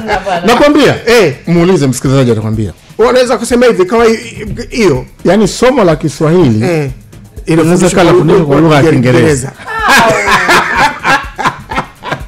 Sasa si ndio lugha ya kufundishia? Lugha ya kufundishia haya. Ndio. Uhuru wanasema CCM ya charuka vikali, amelisoma, nimemsikia amelisoma wewe mnani mgeni wetu hapa. Gazeti la lipi ili hapa la Mwananchi nakamilisha nao. Mwinyi ateua majaji watatu wengine 22. Kuna ripoti ipo ndani ya ukurasa wa 5 inaonyesha inasema 58% ya wenye kipato ukiweka wazi kwa wake zao. Rudia. 58% ya wenye kipato ukiweka wazi kwa wake zao. Kwa wanaume hawa huwa wanaweka, nafikiri katika matumizi na vitu kama hivyo tutatumia hivi na hivi na nini.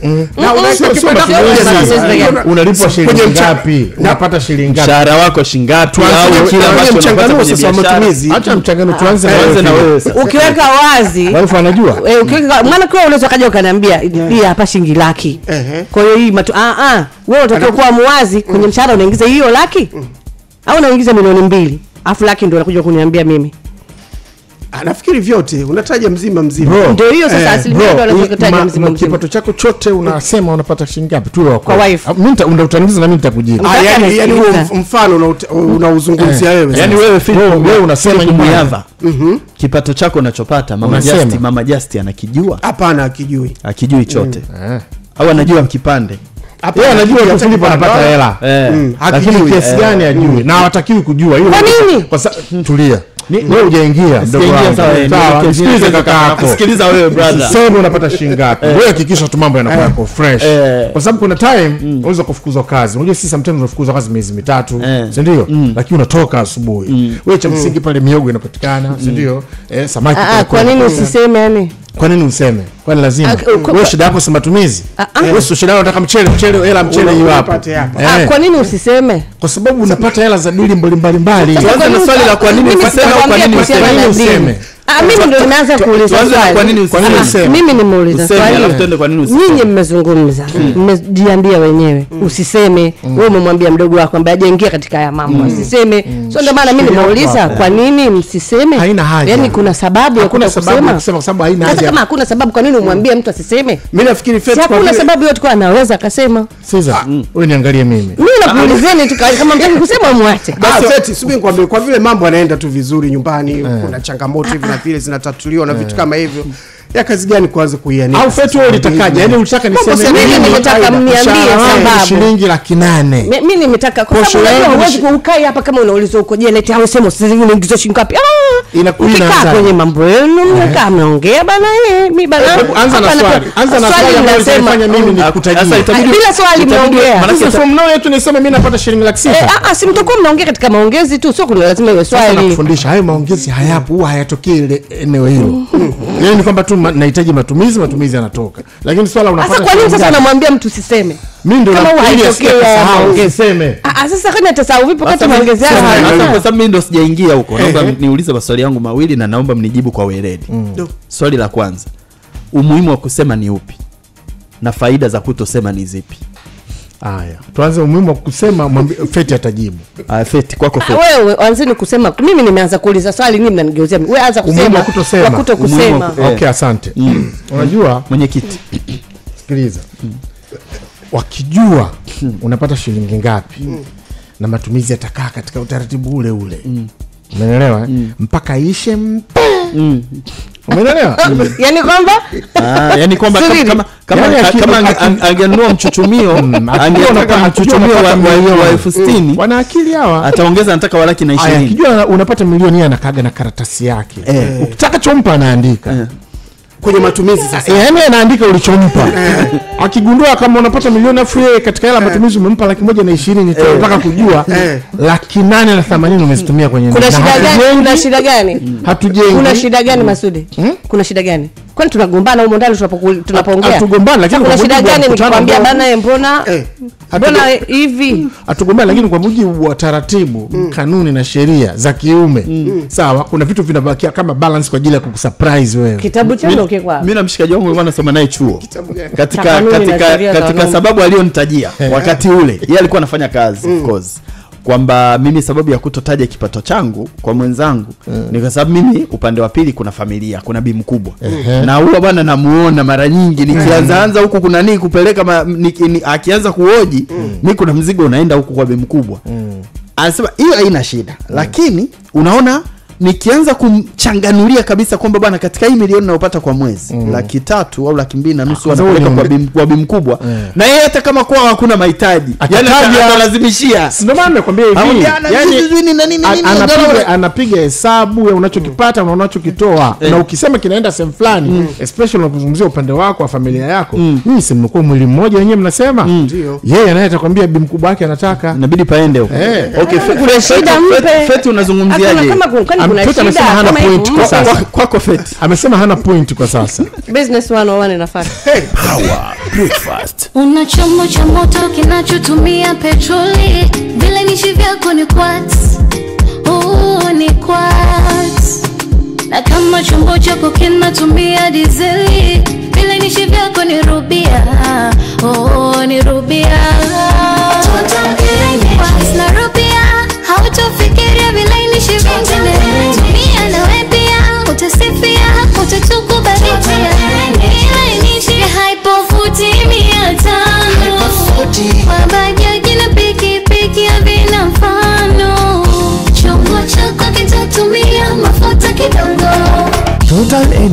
wataalamu wa kutengeneza vilainishi vya vyombo vya moto kama mitambo, magari, pikipiki na bajaji vinavyokidhi viwango vya kimataifa kwa teknolojia ya kisasa na vilivyoidhinishwa na watengenezaji wakuu wa vifaa halisi. Total Energies, ubora wa hali ya juu na ufanisi katika utendaji kwa injini itakayodumu muda mrefu, ni hapa tu. Total Energies.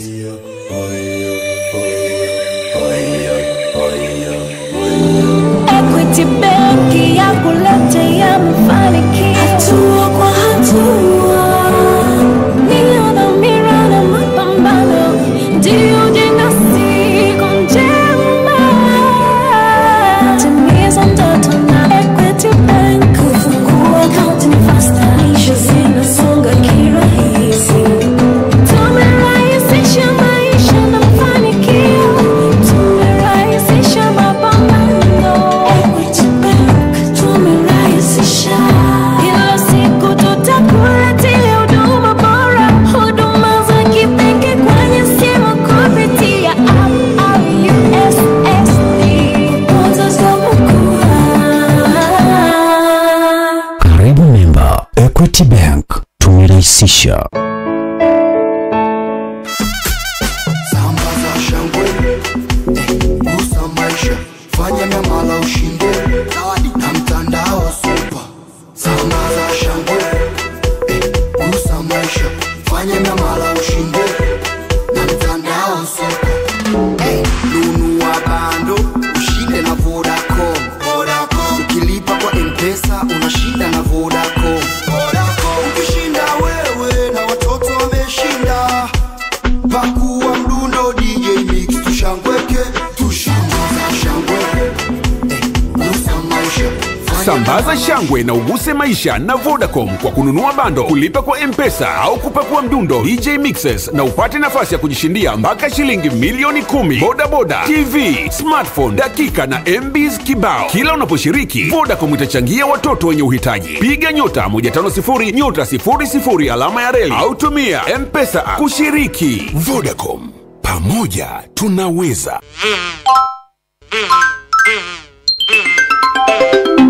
Watoto wote tunawapenda na tunawajali sana, na nafasi kubwa katika mioyo yetu. Ila hii ya wakubwa tu.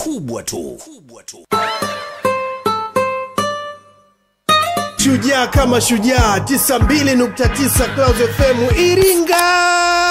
Open Pest ya Mkwawa. Bosi asiyejua harufu ya komoni wala ulanzi. Bosi ukikoa kidogo tu watu tunakimbia kukuletea maji. Bosi tuombeane uzima. Bosi mwenye mji wako. Sababisha spirit ya upambanaji Iringa. So let me give my number 929 Clouds FM Iringa. Clouds 2023, sababisha.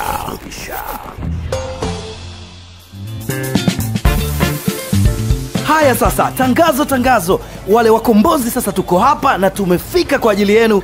Absa Wakala kama kawaida. Subiri, Absa Wakala? Ndio, Absa Wakala. Kwa hivyo, niliposema nahitaji huduma za kibenki kwa masaa mengi zaidi, ndio hivyo, ulituita, tumeitikia. Absa Wakala tuko hapa sasa. Wow, kwa hivyo unamaanisha sasa naweza kupata huduma za kibenki kwa usalama zaidi na Absa Tanzania? Ndio, tulisikia kilio chako na tumeitikia. Sasa tumekuletea huduma za kuaminika zaidi kwa njia rahisi zaidi na Absa Wakala. Kwa hiyo unamaanisha sasa naweza kupata zaidi na zaidi? Ndio hivyo, tumekusikia na tumeitikia, na tumekuletea huduma za kuaminika za benki ya Absa Tanzania kwa njia rahisi zaidi kupitia Absa Wakala. Fanya miamala bure na Absa Bank kuanzia sasa mpaka tarehe 30 Novemba. Piga 0800-750-078. Hii ndio Africanacity, hii ndio Absa. Iwe na ndugu wa marafiki waburudika na wenzako, raha yake ya mbiliki ya kufikisha kunako kwa shilingi 600, yani bei sawa na bure. Sana inaburudisha kushushia chakula ule. Pepsi huu nakupenda, uwe moto wa mabaridi, miaka rudi miaka nenda, hakuna wakukuzidi. Kitu cha Pepsi naipenda, kitu changu inapenda, nakupenda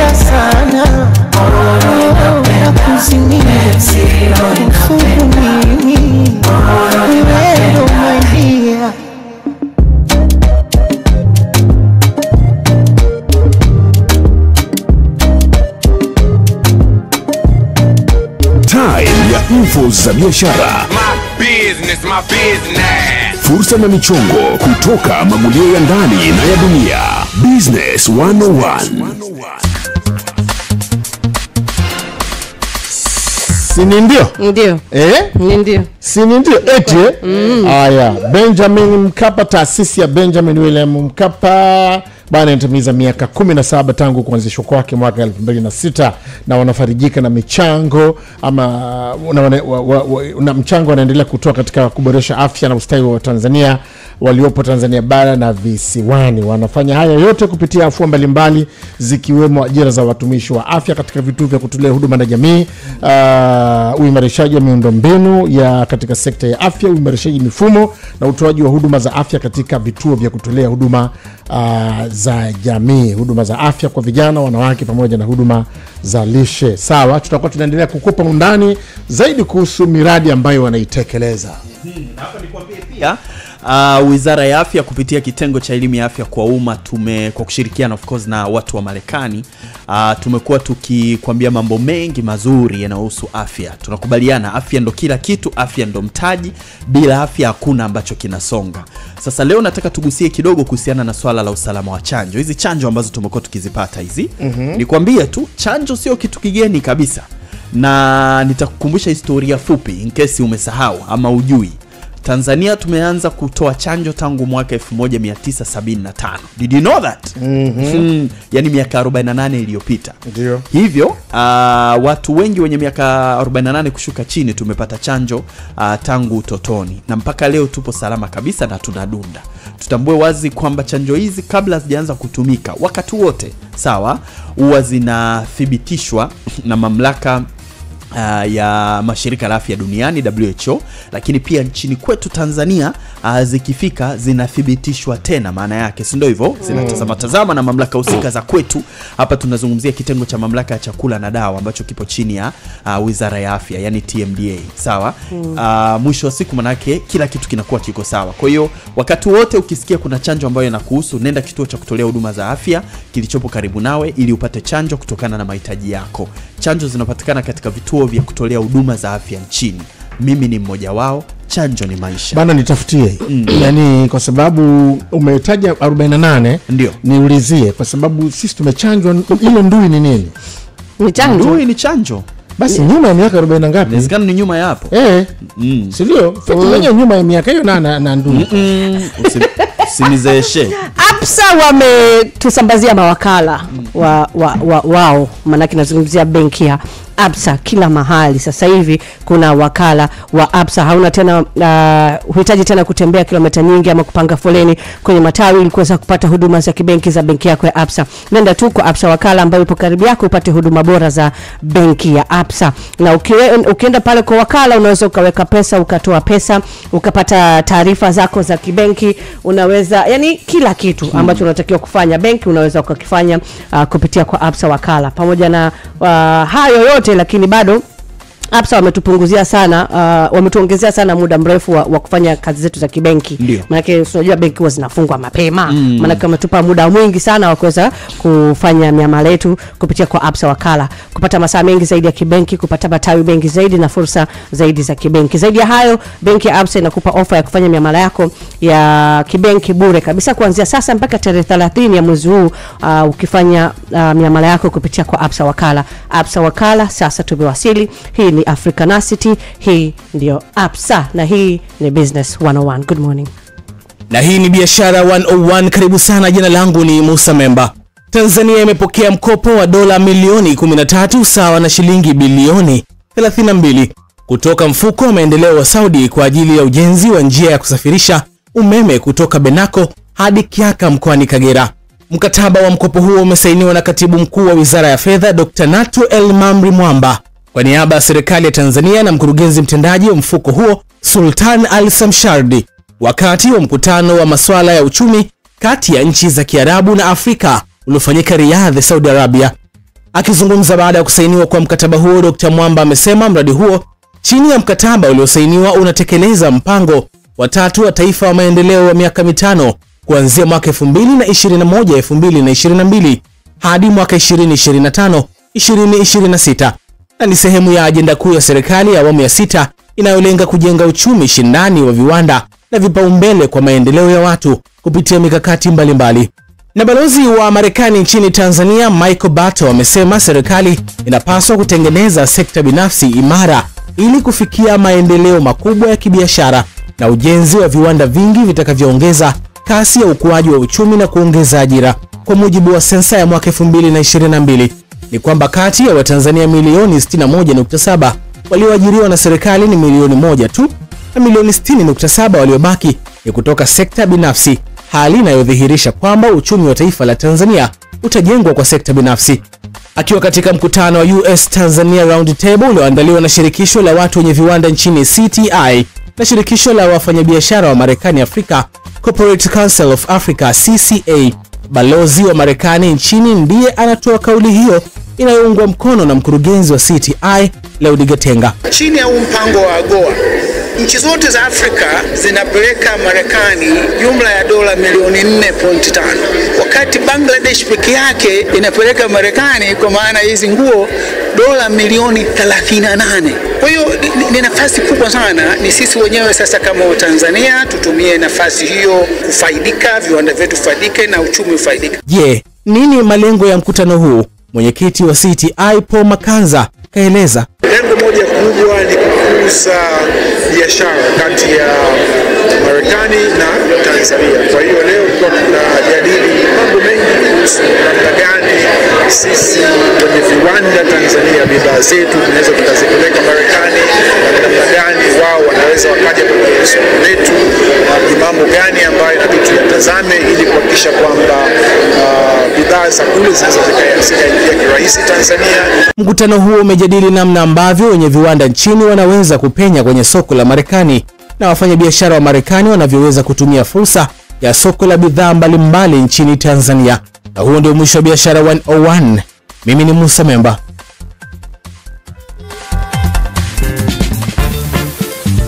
Haya sasa, tangazo. Wale wakombozi sasa tuko hapa na tumefika kwa ajili yenu. Absa Wakala kama kawaida. Subiri, Absa Wakala? Ndio, Absa Wakala. Kwa hivyo niliposema nahitaji huduma za kibenki kwa masaa mengi zaidi, ndio hivyo, ulituita tumeitikia. Absa Wakala tuko hapa sasa. Wow, kwa hivyo unamaanisha sasa naweza kupata huduma za kibenki kwa usalama zaidi na Absa Tanzania? Ndio, tulisikia kilio chako na tumeitikia. Sasa tumekuletea huduma za kuaminika zaidi kwa njia rahisi zaidi na Absa Wakala. Kwa hiyo unamaanisha sasa naweza kupata zaidi na zaidi? Ndio hivyo, tumekusikia na tumeitikia, na tumekuletea huduma za kuaminika za benki ya Absa Tanzania kwa njia rahisi zaidi kupitia Absa Wakala. Fanya miamala bure na Absa Bank kuanzia sasa mpaka tarehe 30 Novemba. Piga 0800-750-078. Hii ndio Africanacity. Hii ndio Absa. It's that time of the year when adventures call and dreams come to life. December. Picture this, grooving in Joburg, where the streets come alive with pulsating beats. And when your appetite needs a thrill, sink your teeth into Cape Town's legendary Gatsby, a sandwich so massive, it's an adventure in itself. Witness the fiery sunset in Durban.